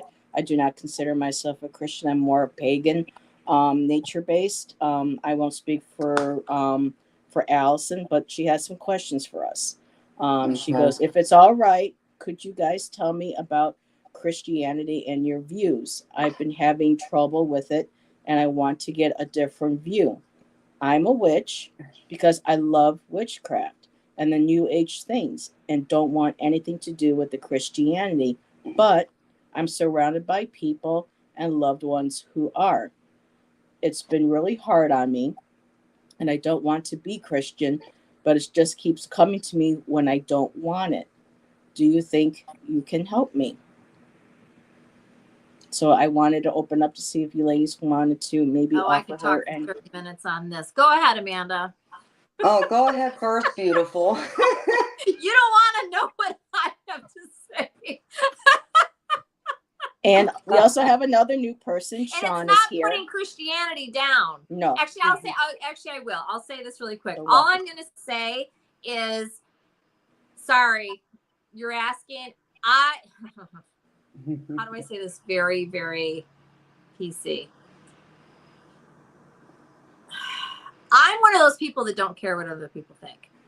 Mm-hmm. And you can say that nicely and still love those people and still Yeah. have them in your life. How they react to it is completely up to them. Correct. And I'll just leave it at that. But Amanda would be able to get into more specifics, I guess, of Christianity. I'm not Christian, and I don't have any problem with anybody that's any religion, but it's like, don't put me in a box either, and we can all get along and be cool. But, you know, I believe, anyways, I'm just going to start repeating myself. That's how I would handle it. But go ahead, honey. Well, I mean, I'm Christian, but I'm not like a deeply religious Christian. Like, I believe in God, I believe in Jesus Christ, but do I believe like everything, like the doctrines of the church or even the Bible is all correct? No, I don't. I'm an open Christian. What I mean by that is I'm open and accepting of all religions as long as your religion doesn't cause harm to any animals or human beings. I'm okay. I can carry on a conversation with someone who's from a different religion, even though it may not completely align with my beliefs, but I can respect them and see it from their perspective too and be open to it and not be like, my God is better than your God and that kind of thing. Because that I agree with all that. Yep. I mean, I can't stand people like that. So when, I got most of my family is Christian, if you count my in-laws, and I struggle with some of them, and I'll be honest, like, I had a conversation with my sister and my brother-in-law not that long ago. And years ago, when I first married into this family, they weren't like going to church. They weren't deeply religious or anything along those lines. And now suddenly in probably like the last decade, I want to say, they found God and they're, going to church regularly and this and that. And, I've had some, weird paranormal experiences at their house. And I've always been kind of had to like walk on eggshells around them for the simple fact that I'm trying not to cross that line to respect their beliefs because I understand that the Bible talks about, when you die, you're dead, you're in the ground until Jesus comes back, that kind of thing. See, I know that's not true because like y'all know, I have that, ability to hear and see. You know it's not true. Right, exactly. So it's like, and so I gotta tread carefully. Yeah. And keep then, the peace. I'm sorry, beautiful. And keep the peace. Right. Yeah. And I have to do I go through and openly discuss those things with them? No. I know it's not better. Especially if you know it's not going to be heard. What's the point? Correct. Yeah. And I've always found myself, because I'm a Christian, I'm not judgmental. I'm very accepting of everyone. That I go through and how do I put this? Oh geez. Now I'm drawing a blank. There's certain things in the Bible, like I'll give you an example. I know there's places in the Bible, and I don't know the Bible front and back. I haven't read the entire Bible either, so, I don't know what everything it says, but I know there's pieces in there that talks about how psychics are and mediums are the devil or worship the devil or possessed by the devil or practice witchcraft, and I'm just like, listen, people, I was born this way. Like, I was 6, 7 years old when I started having my psychic, experiences, my abilities surface. I was not doing anything with the devil at all. But yet I have these abilities. So it's like, how do you explain that? So you're going to tell me that every baby that's born who becomes aware of their psychic abilities at a very young age, like I was, now you're going to tell me they're all possessed by the devil? No. How did that happen? Yeah. Well. Exactly. You know that, well, see, this is so hard. Well, we've been having I feel the way you do. I believe in God. I believe Jesus was here. I believe he was a prophet. I believe like all kinds of stuff. The Bible, like you said, and I'm sorry, y'all. I'm gonna have to go ahead and say it. I believe, and this has been proven. You could research this, and I'm not talking about you and Amanda. I just mean people in general. You can research this. It is out there. The Bible has been studied by professionals that have decided, proven, discussed, studied that it was written by at least 6 people. It's storytelling. It's written by men. It's fact Academy with says. fiction. It's opinion. It's control. Correct. It's rules. It's law. It's fear. It's control. Shame. It's all kinds of stuff. Yep. But at the end, it's a book. Yep. A storybook. And it's got a lot of beautiful lessons in it too. But to come back to what Amanda was just saying, that's why that's in there. They don't want people that are powerful being powerful. Right. No. Exactly. Mic drop. That's it. And so, like, for me, to answer the question, I don't I don't like, up until I've been on YouTube, there was probably maybe a handful of people who knew I had psychic abilities. Okay, so like most of my family has no idea unless they find me on YouTube. It's like, surprise. Right. But I don't go through and discuss it. I find that to keep the peace, like, Allyson was saying, I don't open that door unless they open it, and then, we might get into a conversation talking about spirituality, religion, ghosts, whatever. And I try and find out, just asking those questions. Can I talk Do you openly? believe? Right. Yeah, exactly. Do you believe? Yeah. And then that's when I decide whether or not I'm going to go any further. So that's how I handle it. Yep. I hope that answers your question. And I don't blame you. I would be the same way. I mean, if I could have, I would handle it the same way. And like I said, I'll defend myself though. But I would also rather just not even, and right? Pick your audience. Who's going to be like, Grandma Mildred, who always has her Bible with her. It's like, we're just going to talk about that recipe and the storm that's coming. Right.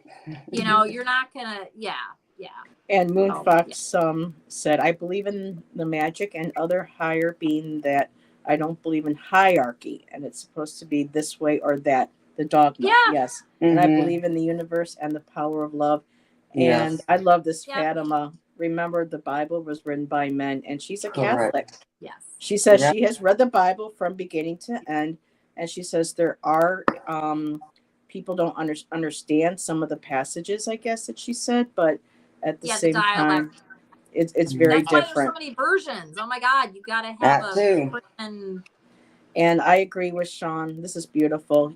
Sean's new to our chat. Thousands of ways to pray, to bring healing, love, and light to this world. He's got abilities, he said, and he rebukes the dark energies in the name of Jesus. So it depends on, our understanding, our ability to be open-minded and to be open to other people's and I heard that it's political, yes. In the back, it was all about politics. Yes, I mean that. What's political?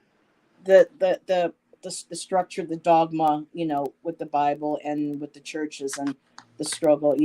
There's the church basically ruling or telling how other monarchs over the years, over the centuries, they have been, pulling the strings and through politics and all that stuff. So Yeah, well, it's like they even talk about how part of the Bible is still not in the Bible, like the Catholic Church, and I'm sure Fatima can, a whole book removed. Yeah, that's the Dead Sea Scrolls, the Book of Enoch, the Gnostic. That's what Jay said. Yeah, exactly. Stories have been left out on purpose. Story Mary Magdalene, and I'm sure Mother Mary must have had something written too. I mean, she was just as powerful as all of them. I mean, I don't think she gets enough cred. I agree. See, I wear a cross. I don't take this off my neck. I sleep with this. I shower with it. Everything. And when I'm going through a hard time, or it's the wrong one, sorry. I wear this all the time. But if like I see it. someone had mentioned about a dark energy, I do the same thing. If I feel like there's an evil or negative energy, I say, I rebuke you in Jesus Christ's name. Leave my house right now. And they leave. So that brings me a sense of comfort and peace. But Yeah. I understand other Hey, people Jamie. who don't believe that way, they, have a deity or angels or nothing at all. That's fine.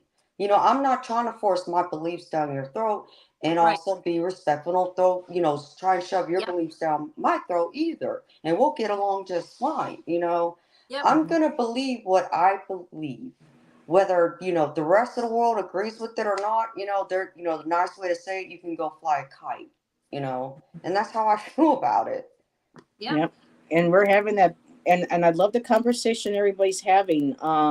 Jonathan Daly mentioned the Council of Nicaea, and where they went through and pick and chose what they wanted to carry forward, for the government, for the or the monarchy at the time, the ruling body. And Carrie said too, but some truth was kept as to why it contradicts itself. So there's a lot of that. Exactly. And And that's the Jamie's problem I joining have. us. That was found too. There. It's very. I wonder if I'll see if I can find. I'm sure it's been done by many groups, but I watched A lot on YouTube. a detailed video on it at one point.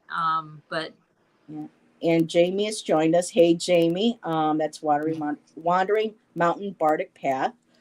Even in Hi. Paul's letters, he was so isolated that he created words. Then men put meaning and definition to those words. I've studied that book. There are lovely poems and philosophies for life. There are, but then when you take it and you use it, to go after and burn women and kill men, and it's awful, the history. And Moonfox says, thank you so much, ladies. It means a lot. You're welcome, my dear. Welcome to our chat. And Juanita said, I was raised Jehovah Witness. wow. My parents said my gifts were the way of the devil. I had abusive childhood, so I put I am them together. so sorry. The abuse as Yeah. well, but just all of it. Jesus, Yeah. I'm so sorry. I'm Wow. sorry, sweetheart. And Yeah. see, and I've had people say that to me, your abilities is the devil. It's like, but I'm not going to get into this argument and debate. Not Because no matter involved what I say, at they're not all. going to be convinced and you're not going to So change me. So spiritually it's like a waste stunted. of time. You know Yeah, what I mean? just like a spiritually a child, like so unaware, just lost. Like to say that and actually believe that and brainwashed. Sorry, you guys. Like, Yeah. I mean, just Major. how it's like, really. It's like, come on. Because even honestly, everybody has gifts. Everyone.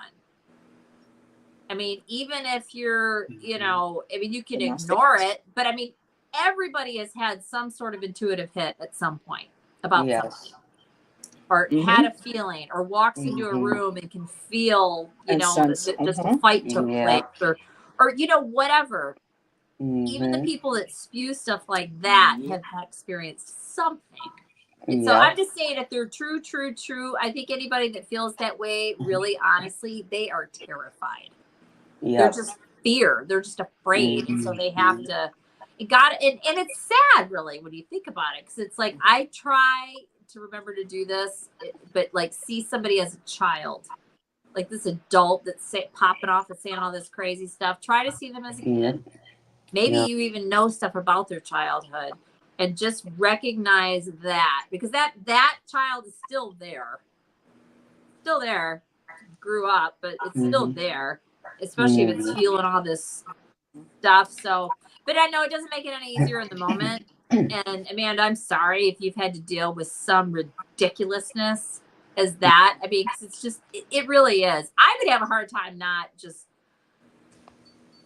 being I'd probably just start laughing, like you're I just could see so Allyson doing ridiculous. that. It's like, come on. It's like, Carries you his know, it could, and is that to be insulting? Yeah, I mean, I am human. You know, I mean, I have a big heart and all this kind of stuff, but I also have a tolerance for stuff like that. Pisses me off that somebody would do that to you. And I don't even really know you very well at all yet. But it's like, I know enough to know that that is insane. That's ridiculous. It's not true. It's not your heart. It's not any of that. And I just can't believe that anybody, whether they know you or don't know you, that's so ballsy to say something that verbally abusive to somebody. Because it is. That is verbal abuse to say that to somebody. And I love what if from a stranger is one thing, but somebody that knows you, yeah, that's next level for me and my standards and morals and all of that. I mean, that's like a deal breaker pretty much. And I think that's horrible. And Moonfox said, if Jesus was a witch, I imagine him as Gandalf. He'd be like a wizard, but for me, I saw him as like a shaman. He was a healer. yes. You know? So yeah, he's total healer. Yeah. But I love how she said, see him as Gandalf. Prophet, healer. That's very fun. Yep. So there's a lot of comments. I'm not going to be able to share all of them, but everybody. Oh, sorry. And another thing, Jesus was not fair-skinned and sandy brown hair. I mean, he just wasn't. Have I met him or seen him? You know, no, but he wasn't. He was olive or darker, and he probably had very dark hair. Yeah, I believe you're right too. Yeah. I mean, look where dark eyes. Look where he grew up. I mean, that's totally different. It's like Exactly. Well, it's like some of my, my in-laws, and I'll give them this credit, because when I had to talk with them about it, they even said, because I shared one of my experiences about my husband getting the warning that something bad was going to happen to him before it happened, right? Right. And I let my in-laws know that, right after it happened. And they were like just blown away, and they didn't look at it as evil. They even said that to them, that was God coming through to warn me so nothing bad would happen to my husband. So they say it's like they are contradicting themselves. Handpicking. Right. Handpicking. Yeah, handpicking. Yep. Well, this one's okay. And they said they're very conflicted with it too, and they said they have a lot of questions for God and Jesus. Good though. I mean, there's hope there. So I give them hope. And that's like planting a seed, and it's up to them what they do with it. But it's good that they didn't. It's good. Yeah. And Jay says sometimes Muggles don't know any better, Allyson. That's right. That's right. And Jonathan said the sacred garden here on Maui has a labyrinth that has a painting of a Buddha, Jesus watching over it. I love that version. Oh, a Buddha Jesus. Oh, okay. That's beautiful. I hope they add a goddess figure. That would be nice. And Juania says, yes. They would watch ghost shows, but don't believe me when I would see them. I was so confused. So yeah, it's hypocrisy, It is. And it's picking and choosing, like we just said, and it's all fear. Yeah, it's all fear based. I mean, are there some things to fear? Yes, because I know one night we were having a conversation about evil spirits, demonic energy, being real, and then we had someone come in the chat kind of yelling at us saying, demons aren't real. Well, I'm sorry. Yes, they are. And we've all had experiences with them. So, but not everything that you're going to experience is going to be that. And again, it's educating yourself, meeting people, feeling like, like what Jay taught me. That's just about, finding your baseline, what's your energy, so that when you walk into a place, or when you meet new people, what is your energy and what is theirs. And so been working on that a lot more. And yes, there's a goddess figures in the sacred garden. Ah, that's wonderful. Love it. I would love a picture of that, Jonathan. Send it to me with my necklace. Oh, that's right, because she's having a Jonathan Daly original made for her. And Sean said, as a child, ghosts went through our house all the time. I was tormented by an evil one, and it's probably why I couldn't follow through with my own abilities like my sister had, because I mean, she was attacked by a black mist. She physically saw it, but for me, it would wait till I slept at night, and then would come out and start to grab at me. So, and this thing was not afraid of Jesus. So this is something beyond, because I was a good girl. I said my prayers every night. I said my angel prayer. I said my Mary prayers. I said my Jesus prayers. And that just, it was like it laughed at me and said, "Oh yeah, wait till you see this," So, but I was able, when I had moved back to that house after my dad passed away, I walked into that house being older. I had learned about witchcraft, magic, protection, and I walked right into that house and said, "You're not going to touch me. You're not going to touch my mom." I think it did at some point harm some of our animals, but I said, "I'm stronger. I know how to protect myself, and you are not going to, And when I was after that, I lived at that house again for another about 2 years, not once. So it depends. Not every spirit, entity, demon, or whatever is going to be affected by one particular religion, because there are ones that don't have those connections. So for them, when people go in and have an exorcism or a blessing done in their house, they laugh and it comes even back even harder.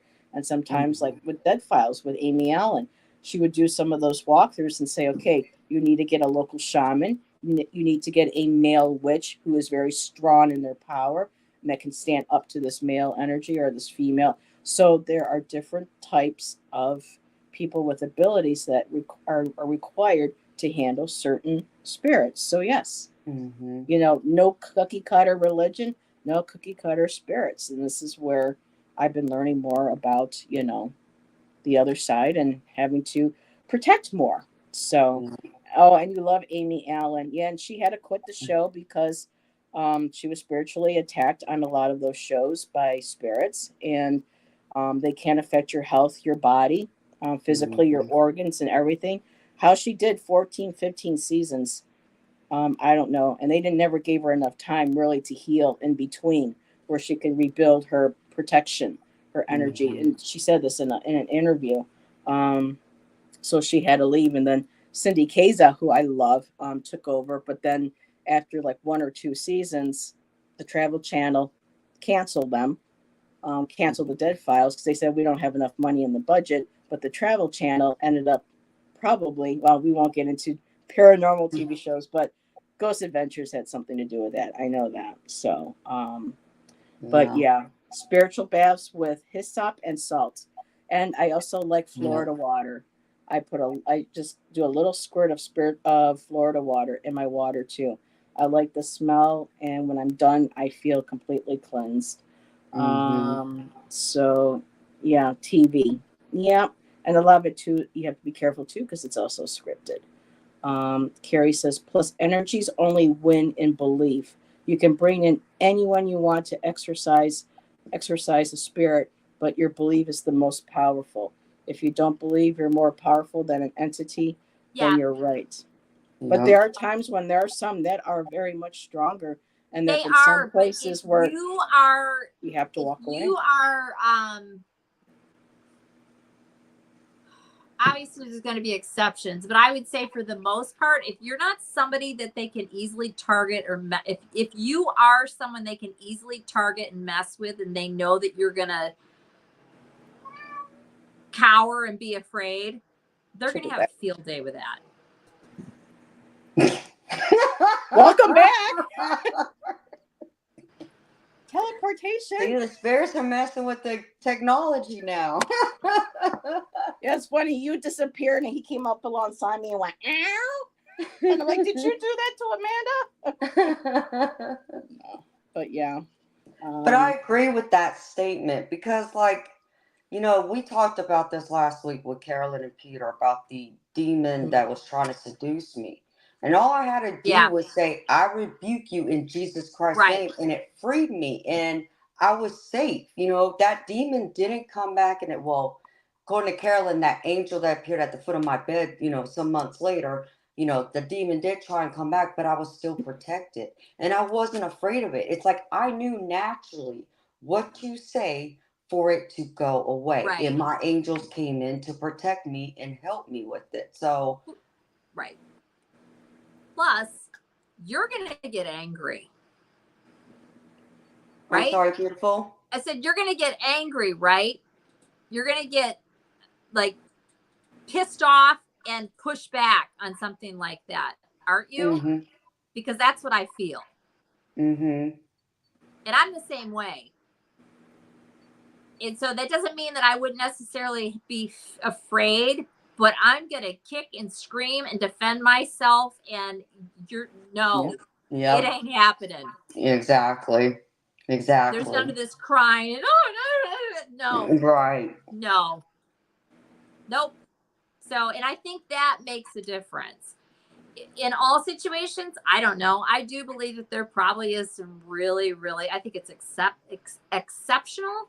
I do think there's some, I mean, there's probably some really crazy, weird stuff that can happen on this planet. I mean, we have some things that have happened that can't be explained and but I mean, most of it is your run-of-the-mill dark energy, demon, whatever kind of thing. And I don't know, I don't even know if we have names for all the stuff, right? I mean, when you go through like some of these, like, I don't know, we've all dabbled around and looked around and all this kind of mysterious woo and everything else that's somewhat loosely attached. There's all kinds of stuff that falls into that dark bag of stuff, right? So, I mean, it's not just demons and bad entities. There's some really crazy stuff, but I think a lot of that is very exceptional. Some of it's probably been misconstrued. Some of it is not even really hair. It can almost be like a residual whatever, but you can witness it or like walk through it or whatever. I mean, there's all kinds of stuff is all I'm saying. But like the personal attack kind of stuff, I think if you really, really, really, also, I don't think you're really, really going to get messed with if they know that you're going to really give a whole bunch of pushback. And you're not going to just lay down and let it happen. And so there's that. That's why little kids have stuff happen. They're little kids. And why the weak and the vulnerable and people that are like on drugs and that are drunk, people that take prescription stuff and you're opening yourself up and they're all that kind of coming stuff, in. very vulnerable. Very vulnerable. That's when the dark stuff comes in. Yep. And that's why I think that a lot of the stuff that people, there's a lot of stuff that people really need to think twice about taking it because you open yourself up. You make yourself very vulnerable. I think a lot of people have been, I don't know if I want to say possessed, but have had walk-ins and that kind of stuff when they're at bars and drunk. Yes. Or they're like now, and I got nothing wrong with pot being legal at all. I smoked for years. I don't smoke anymore, but I did for years and years and whatever. And I got no problem with it, but I'm just saying, like, there's so many people that are just stoned now all the time. Yeah. High, wake up, wake and bake, all day, just high. That is really a bad idea. First of all, you're not evolving and you're kind of wasting your time here. It's not much different than being drunk in that regard or any drug that you're doing. But the more wide open you are, oh my God, you're so vulnerable to dark energies to just leap on in. I believe that anyways. I mean, nobody else has to agree with me, but I absolutely believe when you're inebriated, you are wide open. Yes. Jay says, yes, Allyson, as a former bartender, I saw that all the time. Spiritual attachments in the bar. Yes. Yeah, very and much so. Jay can see. Hitchhikers. Yep. Yep. And Yep. I Because just they're want to address attached to that something. lower vibrational energy. And that's what people don't understand. So that's why, like, some of the videos I've made on my channel talks about, you know, shielding, energetic protection. And you have to do that. And you don't want to Yep. tap into your abilities, read cards, do anything along those lines if you're Yep. in that lower vibrational That's energy, right. because you are just Exactly. opening the door to those low vibrational, Yeah. negative, evil energies. And people don't understand that. So It's very important. Have a routine, have a ritual, have a whatever. Also, something else like me, if I'm having, this hasn't happened much, but if I'm having a bad day or had a bad day at work or whatever, and I'm just being foul and I know it, I'm not reading. Yep, exactly. If I'm supposed to be on a show and it's only happened a couple times, I will politely, I cannot be there. Correct. And I'll tell you what, that's great advice. It is. Thank you. You should not be reading if you are upset, mad, hurt, angry, whatever. You really shouldn't. You should not be open. Even with protection, you shouldn't be opening. You just shouldn't. And Ange says, it makes you vulnerable. And Ange says, why do you think alcohol is right? spirits? That you and you know what? Thank you for mentioning it. You know what? I'm sorry. I'm going to be Allyson and detour here. When I love it when you hear names of stuff and we've always just called it whatever like that, and then it occurs to you or somebody says something like that, and then you're like, oh yeah, where does that come from? I'm such a nerd with that kind of thing. I love hearing the backstory on why like certain things are called certain things, or like sayings. You guys realize how many sayings there are about chickens alone, like at farms, like birds of a feather flock together, and what's it? I have a show now like called that. 5 of them the other day. I'm not gonna be able to think of any of them right now. Birds of a feather. And it's so funny. Like, do you guys even know what that means? Which one? Birds of a feather flock together. Well, yeah, similar people fly together. Yeah. No, it's about chickens. Yeah.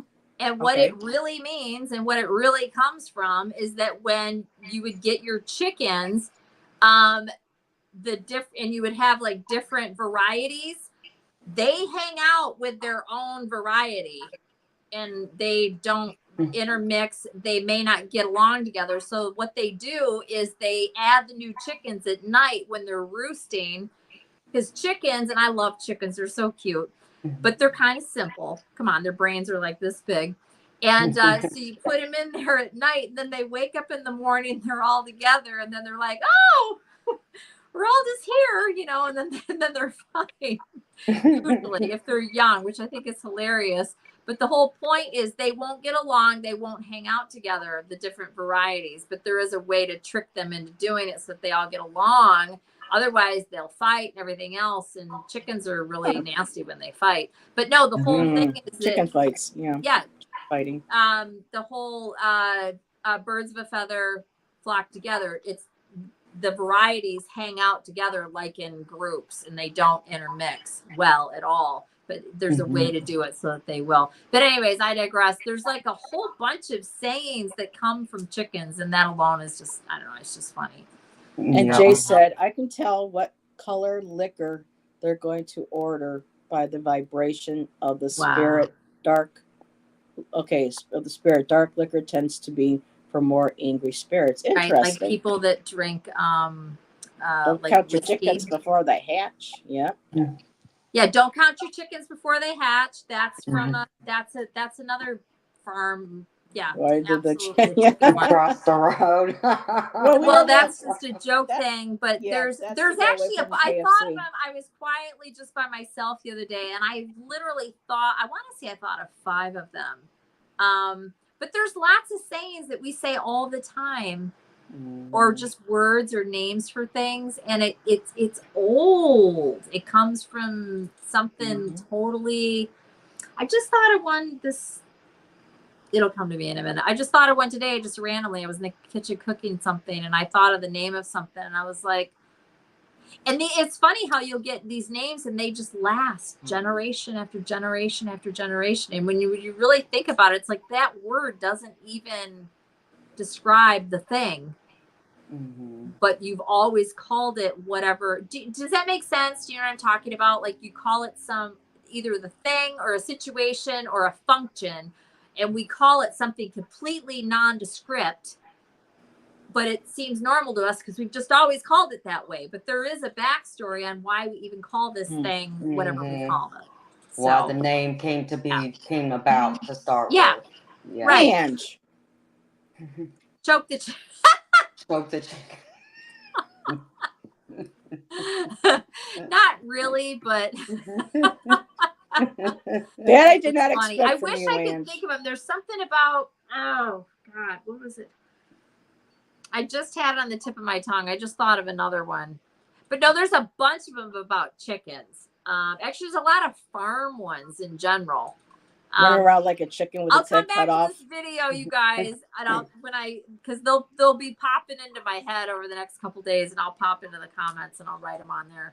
Well, ladies, this is wonderful. This has been a very educational experience. Like I said, I love to learn and always learning. Yeah. And I just want to touch on something Fatima said a little while ago. And, Fatima and I respectfully, bump heads on this because she says, no matter what spirit or evil spirit, you just call Jesus and he comes and takes care of them. For me, Fatima, that was not my experience, sweetheart. And I was growing up as a child, my faith was my world. I said my prayers like a good girl every night. I was in my choir. I did my CCC classes.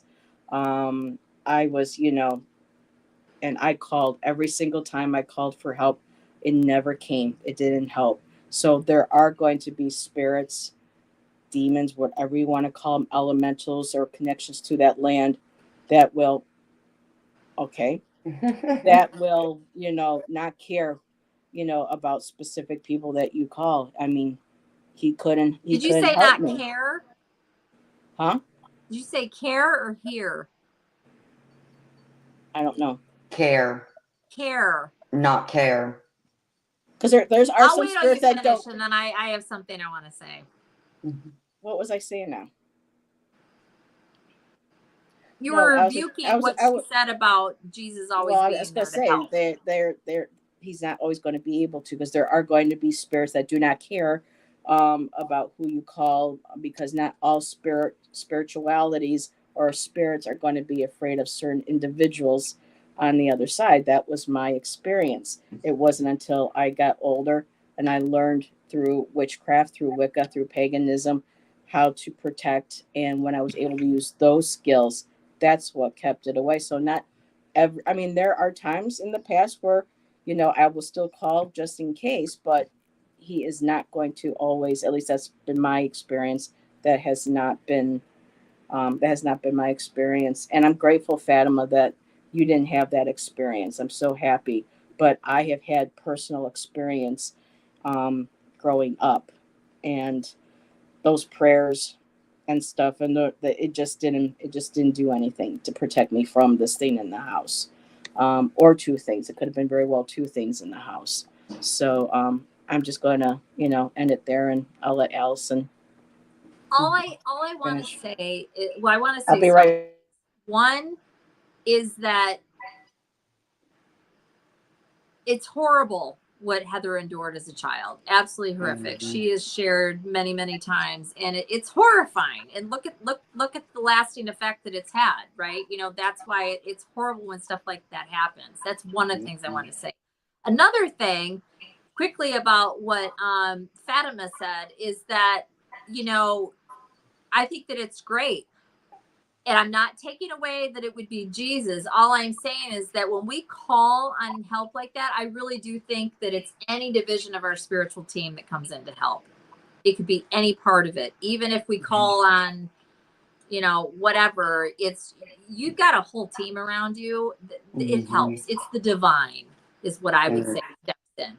Was it actually Jesus? Maybe. I don't know. Was it actually your guardian angels? Was it actually your dead grandmother? I mean, it could be any number of those things. So there's that as well. And then also that, what's the other thing I was going to say? And then also the worst part of it, which I don't even want to say it, and it sucks and it's awful on some level, not all of it for sure. But when we have major events in our lives, some aspect of it was something that we were going to endure.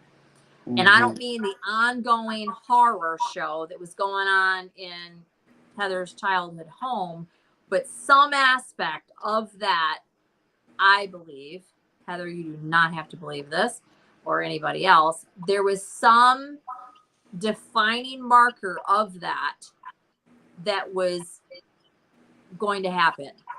Like because it's been such a big part of who you are.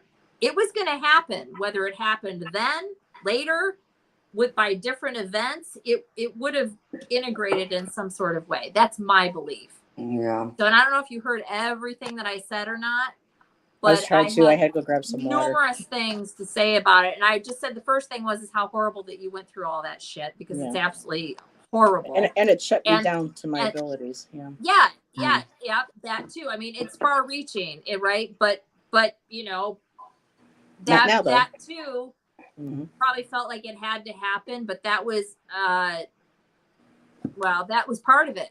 Whether or not that was going to happen, right? That would have been part of it too. But I was also saying to Fatima that I'll shorten it up. Just that, you know, I think that it's great that she feels like anytime that she's called on Christ, that he's been there.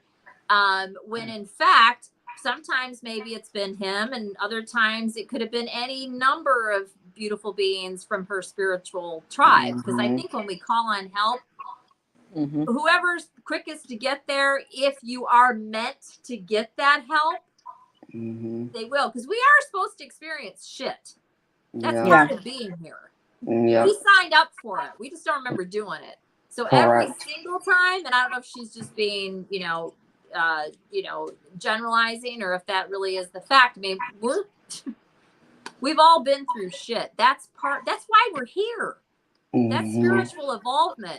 But all of our experiences, I mean, oh my God, they're so varied and different. It's unbelievable. But I just wanted to say all that. And Carrie says, I think it shows that it takes layers of spirituality and strength to overcome the dark forces. Whoops. Yeah. I know I'm not alone. And then there's other people that never deal with any of that stuff. Yeah. And I think that's really where our soul comes into human play. Experience. And I've mentioned this before, and I don't think Heather likes this, so I'll be brief. And I think we feel slightly different about this, and that's okay. I love we respect each other here. We don't have to feel the same way. But I do believe that we've done awful shit. Yeah. In other lives, and we just don't remember it. And then we come in here, and also I think that we delve out what we're going to get. Not the details necessarily, maybe some of it, but we're like, in this lifetime, we're going to clear up some karma. We're going to clear up a whole bunch of it. Yep. Sign me up.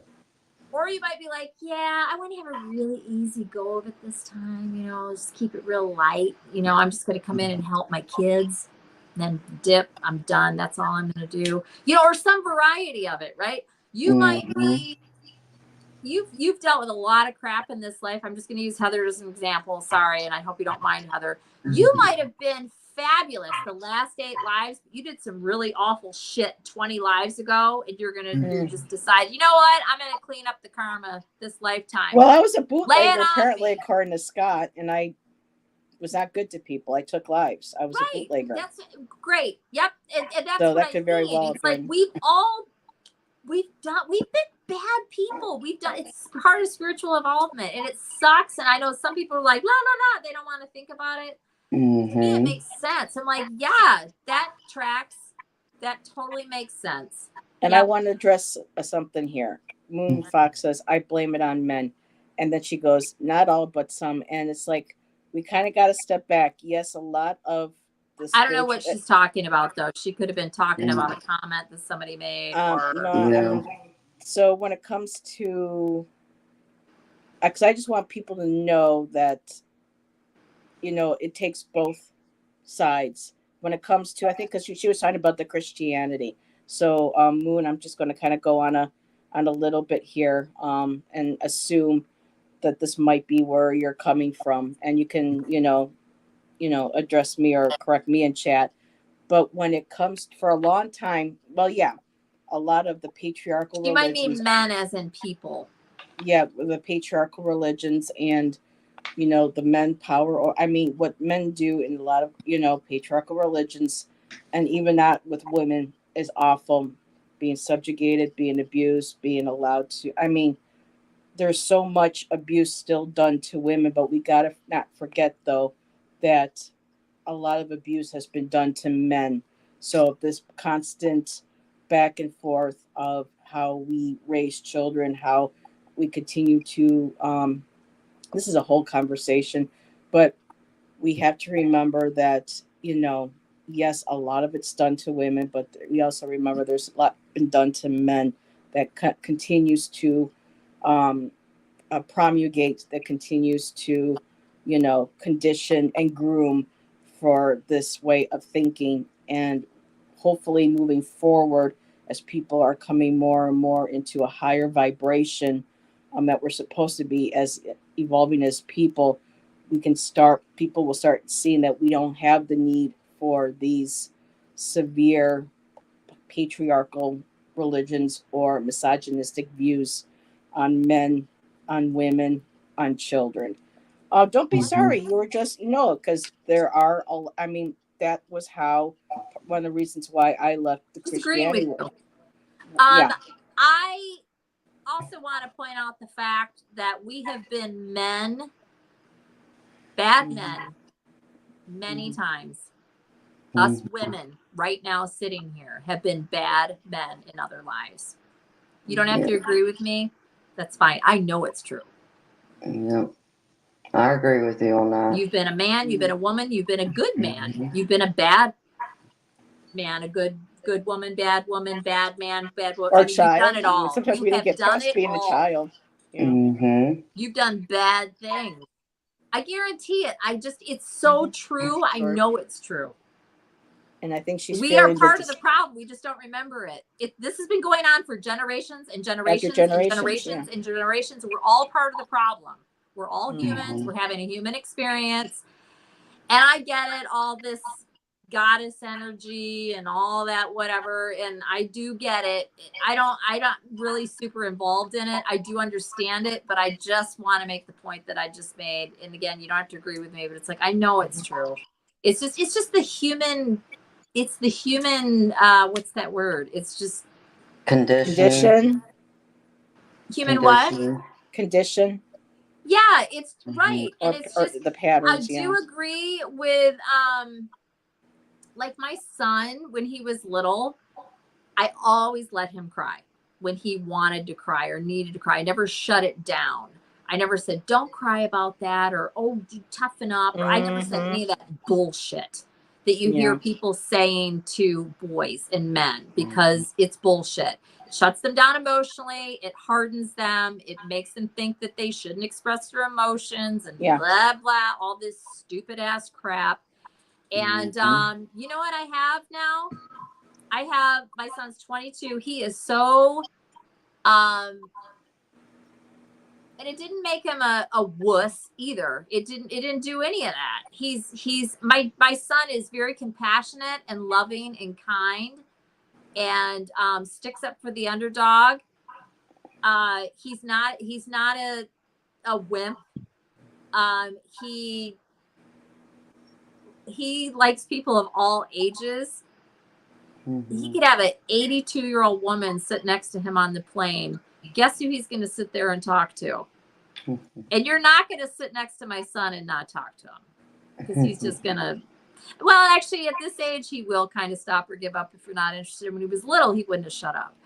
But like, he likes everybody. He's total social butterfly. I mean, I can't take credit for a lot of the way that he is. My son is gorgeous. I mean, yes, I'm his mom, but he's gorgeous inside and out.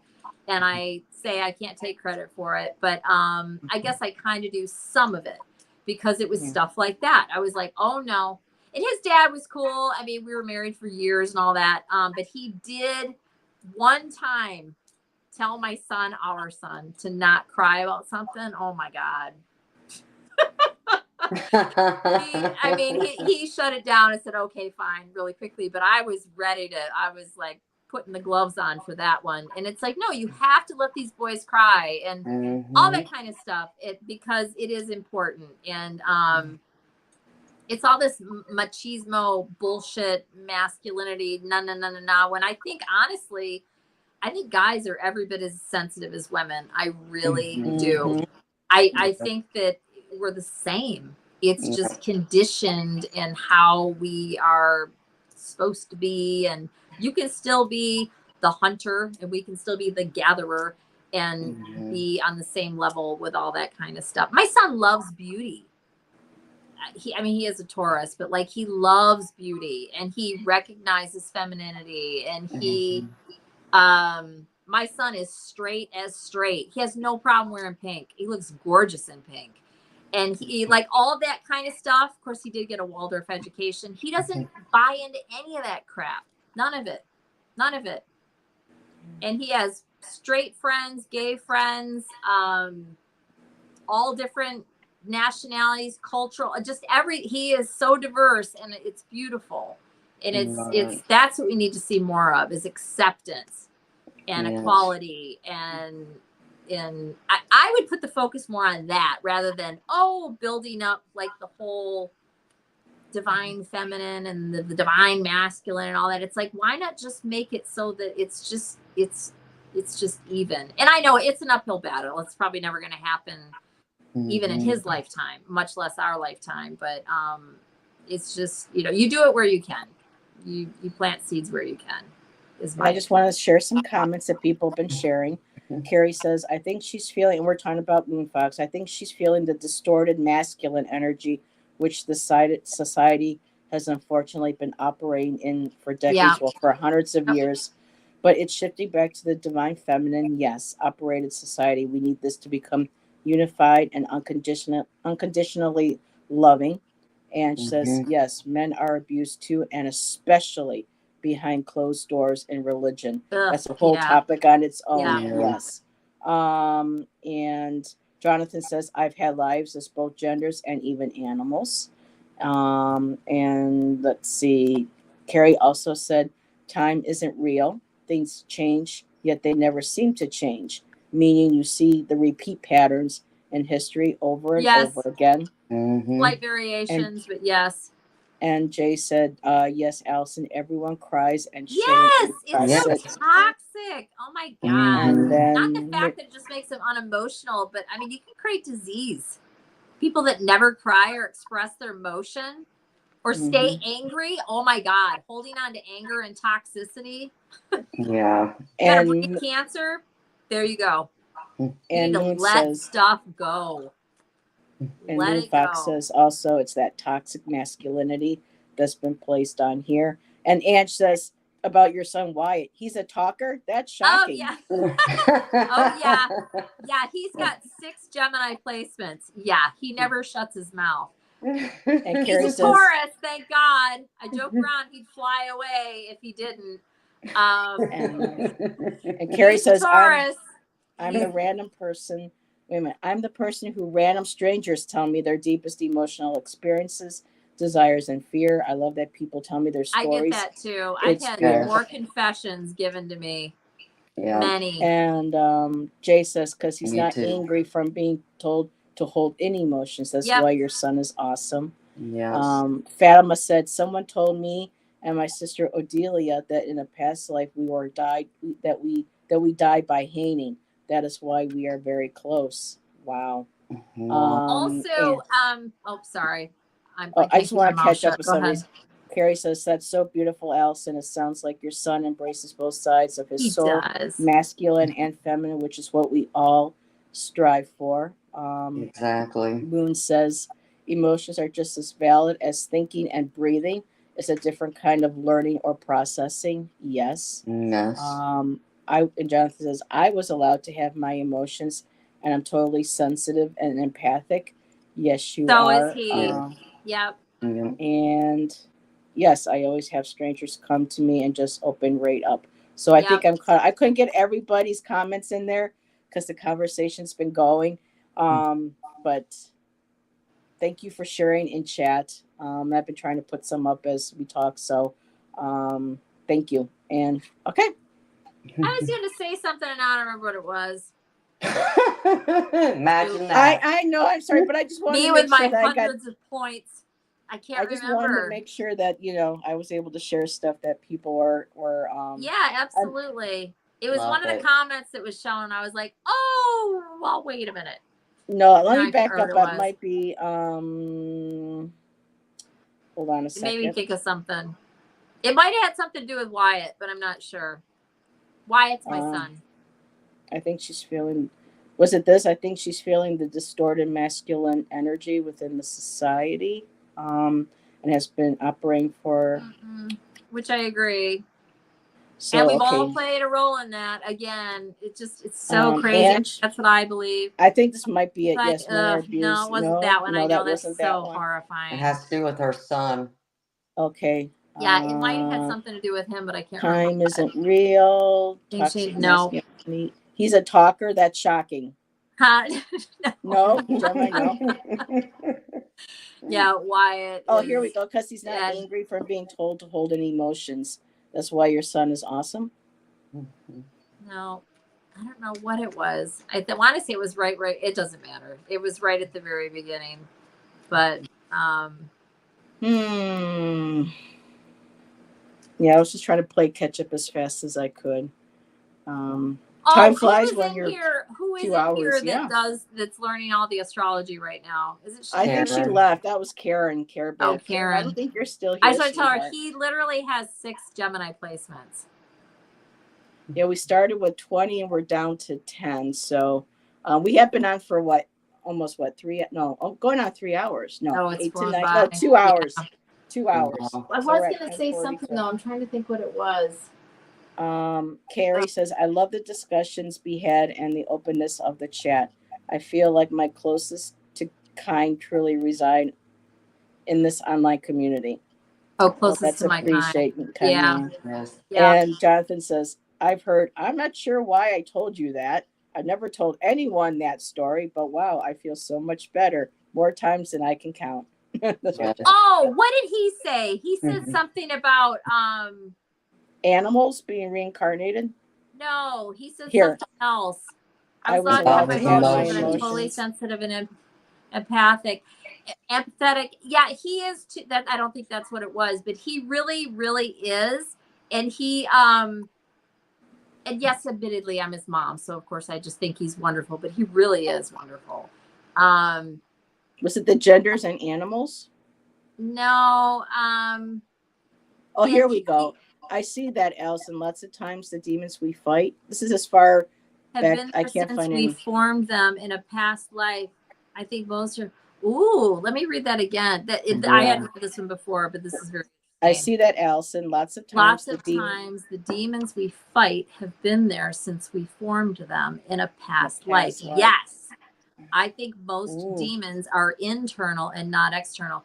That's another topic. Yeah. And yes, that would be a great topic. Jonathan, join us a Friday night. That would be a great topic. That is very, very true. And then you have demons that are well, yeah. Okay, my grandfather, I'll just be brief, that I mentioned him, and he had all this stuff happen to him as a child, and then he was just this nasty, angry, bitter, apparently drunk. I never saw him drunk, or I don't remember seeing him drunk. Grouchy guy that would just sit there and smoke and blow smoke at the cat when the cat got too close to him because the cat was really mean. They were a trip. My grandparents were a trip on my dad's side, but he was just nasty, and it was because of this demon, if you will, that was not really a demon. I mean, I'm just saying it was just protection. How many people do you know that are awful and nasty? All of us probably at least know one person, if you really think about it, but it's because of all the horrible crap that happened in their life, and it's like a defense mechanism, and they're just, but really they're just hurt. Correct. That's not They're their not bad people. They're just essence. angry and full of Right. They've experienced trauma. It's Exactly. it's her That's what I'm people saying, being like, hurting people. Yeah. That's what I'm saying. My grandpa, and I think that this is a good point. This isn't what I was going to say before, but it's all right. I just want to say this. That is actually a perfect example of somebody that wasn't actually a bad guy when he was here. The only person he hurt was himself. Mm-hmm. Got drunk. He wasn't even mean to his wife when he was drunk. He was just grouchy.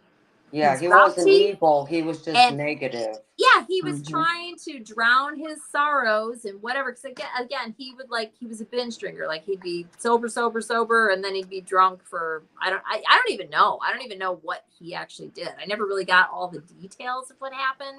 Mm-hmm. But he drank enough that he died of cirrhosis. So that's a lot of drinking. You can't be doing a whole lot on the wagon. You don't die of cirrhosis by taking huge breaks. Yeah. But anyways, he actually I'll go ahead and tell it super quick because why not? What happened to him? His mother got married very, very, very, very young, and then ended up leaving his father, my grandfather. So my grandfather's mother got married very, very young to his father, and then they split up because he was abusive to her. And she was very, very young when she had him. And then she went back home. Her parents actually made her come back home. And they annulled or got rid of or whatever the marriage, right? Because it was actually done through the church. My grandma's mom. Right? This is a very different time. And so, anyways, she ended up getting married many years later. But they raised her parents raised the baby, my grandpa. And so when his mom left home to remarry somebody else, she left him behind with her parents for many years. So not only did he not have his real dad and didn't even know him anymore, his grandparents became his parents, and his real mom left. Oh. And then she got married she left when she got married, and then a few years went by. They had a couple babies together in this new marriage, and then she went back and got my grandpa and tried to integrate him back into the family. It did not go well. So then he's away from his parents and who's become his parents, and now he's back with his mom, who's remarried.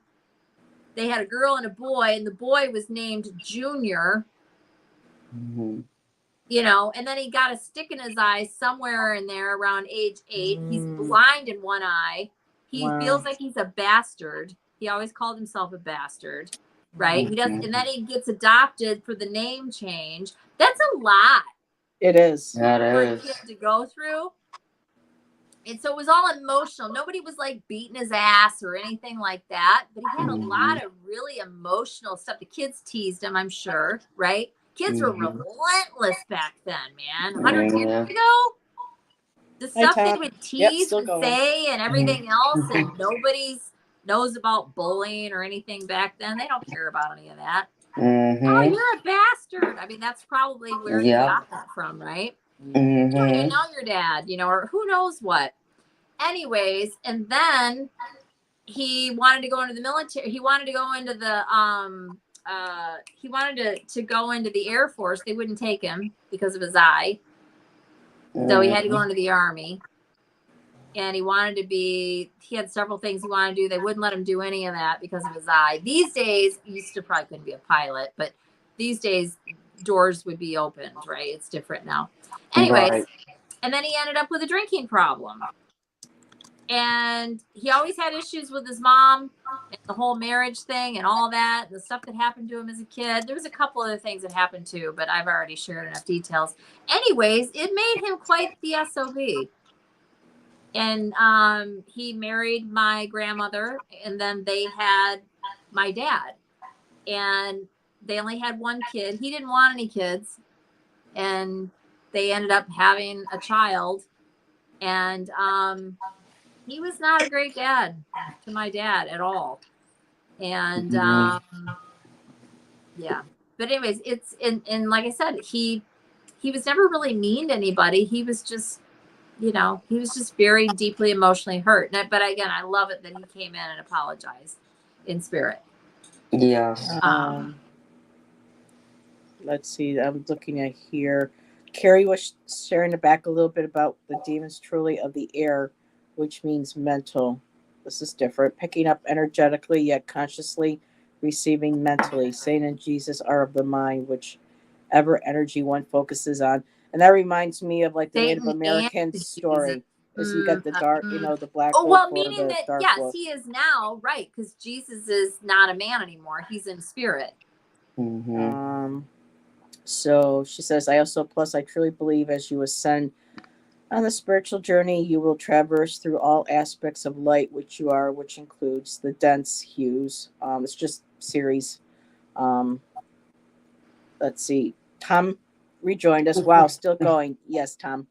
Yes, Jay said that was late, Tom. And Jay That's was saying very the perfect interesting storm what for your she said grandfather. about. Oh, I'm sorry. No, I'm just saying that Jace agreed with you. That was the perfect storm for your grandfather because of everything that he went through. Yeah. And Moon Fox said, my great grandfather from my mom's side had an extreme anger issue, mostly mentally because he was not the favorite child of his mother. Oh, wow. And you know what? That can be huge. Hi, Depending on Jonathan. how crazy your family is, right? Thanks for popping in. Because some people would be like, oh, big deal. And it's like, yeah, but it depends. Mm-hmm. You got some parents that are just wackadoo, man. And they like that. I mean, that can be a very mild thing that everybody would poo-poo. And that's in another family, that can be like some real, like, especially back like in the Victorian times and even earlier. It's crazy what people would and how important it really was to have a boy. Yeah. That too. And they almost didn't even care about girls. Not a Victorian, but I'm saying other times. Actually, other cultures, it's still true today. It's just like the whole, the boy. And yeah, I wanted a boy and I ended up having a boy, but it wasn't about that, all that crazy, wacky, whatever. I just knew that I would resonate more with a boy child. Jay says, my great-grandfather has a very similar story, Allyson. So. It's so sad. So many of our grandparents had just so many. And the further back that you go, right? I mean, the lack of, and it was hard. Life was hard, but like so much. That's why it's interesting how it's gradually gotten better, or hope in some areas anyways, like how we treat our kids, how we talk to our kids. How we pay attention to what's going on with them and talk to them and all that kind of stuff, because like back like several generations back, and not that it didn't happen, there were loving families, but like anybody that was struggling and this and that and whatever, like I just got a picture in my mind. My mom's mom, her mother, pictures that I saw of this woman, she's scary in a picture. I'm just like, man, she looks rough. Like she just she looks so mean. Yeah, some of those pictures were. Some of these kids, and you got like 5 or 6 kids, and you don't have a lot of money, and everybody's got chores and this and that, whatever. They weren't sitting around singing Kumbaya and oh, I love you, and getting equal time with mom and all that. None of that was happening. And Moon says, I also think that it's because of survival of the fittest. There was during war their time, so that so there's some they know what the best. Yeah. That was just a little bit of somebody. We got it, Moon. Thanks, honey. And then Jay says generational trauma is affecting us to this day. Yeah. Oh, you did miss it all the time. And a lot of families, and some families put an end to it. You know. Oh, Jonathan, you're still here. You're so welcome. I swear I'm leaving now. He said. A woman who was married to an older man who was a count or a duke or something, and I remember having to fight for my rights because they wanted to send me to a nunnery and take my lands and titles. Yep. Yeah. And he goes, now I crazy swear I'm shit leaving. Like that happened. Yeah. And we've all been through stuff. We just don't remember it. Yeah. We all had, and you know what? Actually, I'm sorry. I'm just chatting it up. Go I ahead. am I'm going to listening, have sweetheart. to go in 5 though, ladies. I took my medication for the Yeah, night. And I that's need fine. to And we eat can go something. anyways. That's it. I just wanted to say it's funny how we've all been through so many different things and we just don't remember it. And I get it why that is. But can you imagine? We have had so many lives and played so many different roles, and you've been, you know, so many different careers. And you know, even if it was 200 years ago, I mean, you still had different careers to pick from, even if it was just a farmer or, you know, whatever it was. It's just fascinating to me, and the whole male female thing alone, that just blows my mind. It's very interesting. Yeah. Alrighty, and Moon said, "Whoops, oh, that's Tom. That's not Moon. That's one of the reasons why, or what we need to heal in this world, on this planet, in this time and space." Yeah. Yeah. Well, it's like my grandparents, because I'm part Japanese. And so in World War II, even though both my grandparents were American born citizens, but because of the war and Pearl Harbor being hit, my grandparents were forced into the concentration camp here in the United States. God. That was ordered by the president at the time, which was FDR. Yeah. And it was an executive order, and it didn't matter. It was because out of fear that anyone who was Japanese would go through and retaliate on the United States, even though they were American citizens. So they were forced to be put in there, and my father was born in it. Wow. So, and despite going through all that, you know, my grandparents, they were still very soft-hearted people. Like my grandfather especially was Buddhist, so he wasn't trying to hold any kind of resentment towards Spiritually anyone. evolved. Yeah, exactly. And then so my dad, he ended up going through and he went into the military. When he turned 18, he signed up for the military. So despite my family being put through that, they still evolved spiritually and, you know, had forgiveness and all that in their heart. So I think it depends on the person. You know, it could be done. It just takes a lot of inner work, I think. Like someone has said, you know, having to work on your external even demons. I think a lot of it is that. Wow. And Jay said, "Wow, Amanda, my daughter was born on December 7th, the day after my birthday. It's also my grandparents' anniversary." Oh, wow. Wow. Yeah, a lot of, you know, those numbers again, those connections, those ties. Yeah. Well, it is almost 11 o'clock, ladies. Yes. Just in brief, just because it was going to be something I was going to bring up, but it's not until Monday anyways, but it is a full moon on Monday. So any projects or things that you want to bring into fruition, start manifesting on, plans that you want to start, now is a good time. It's also going to be a super moon, which is going to get a little extra charge of energy.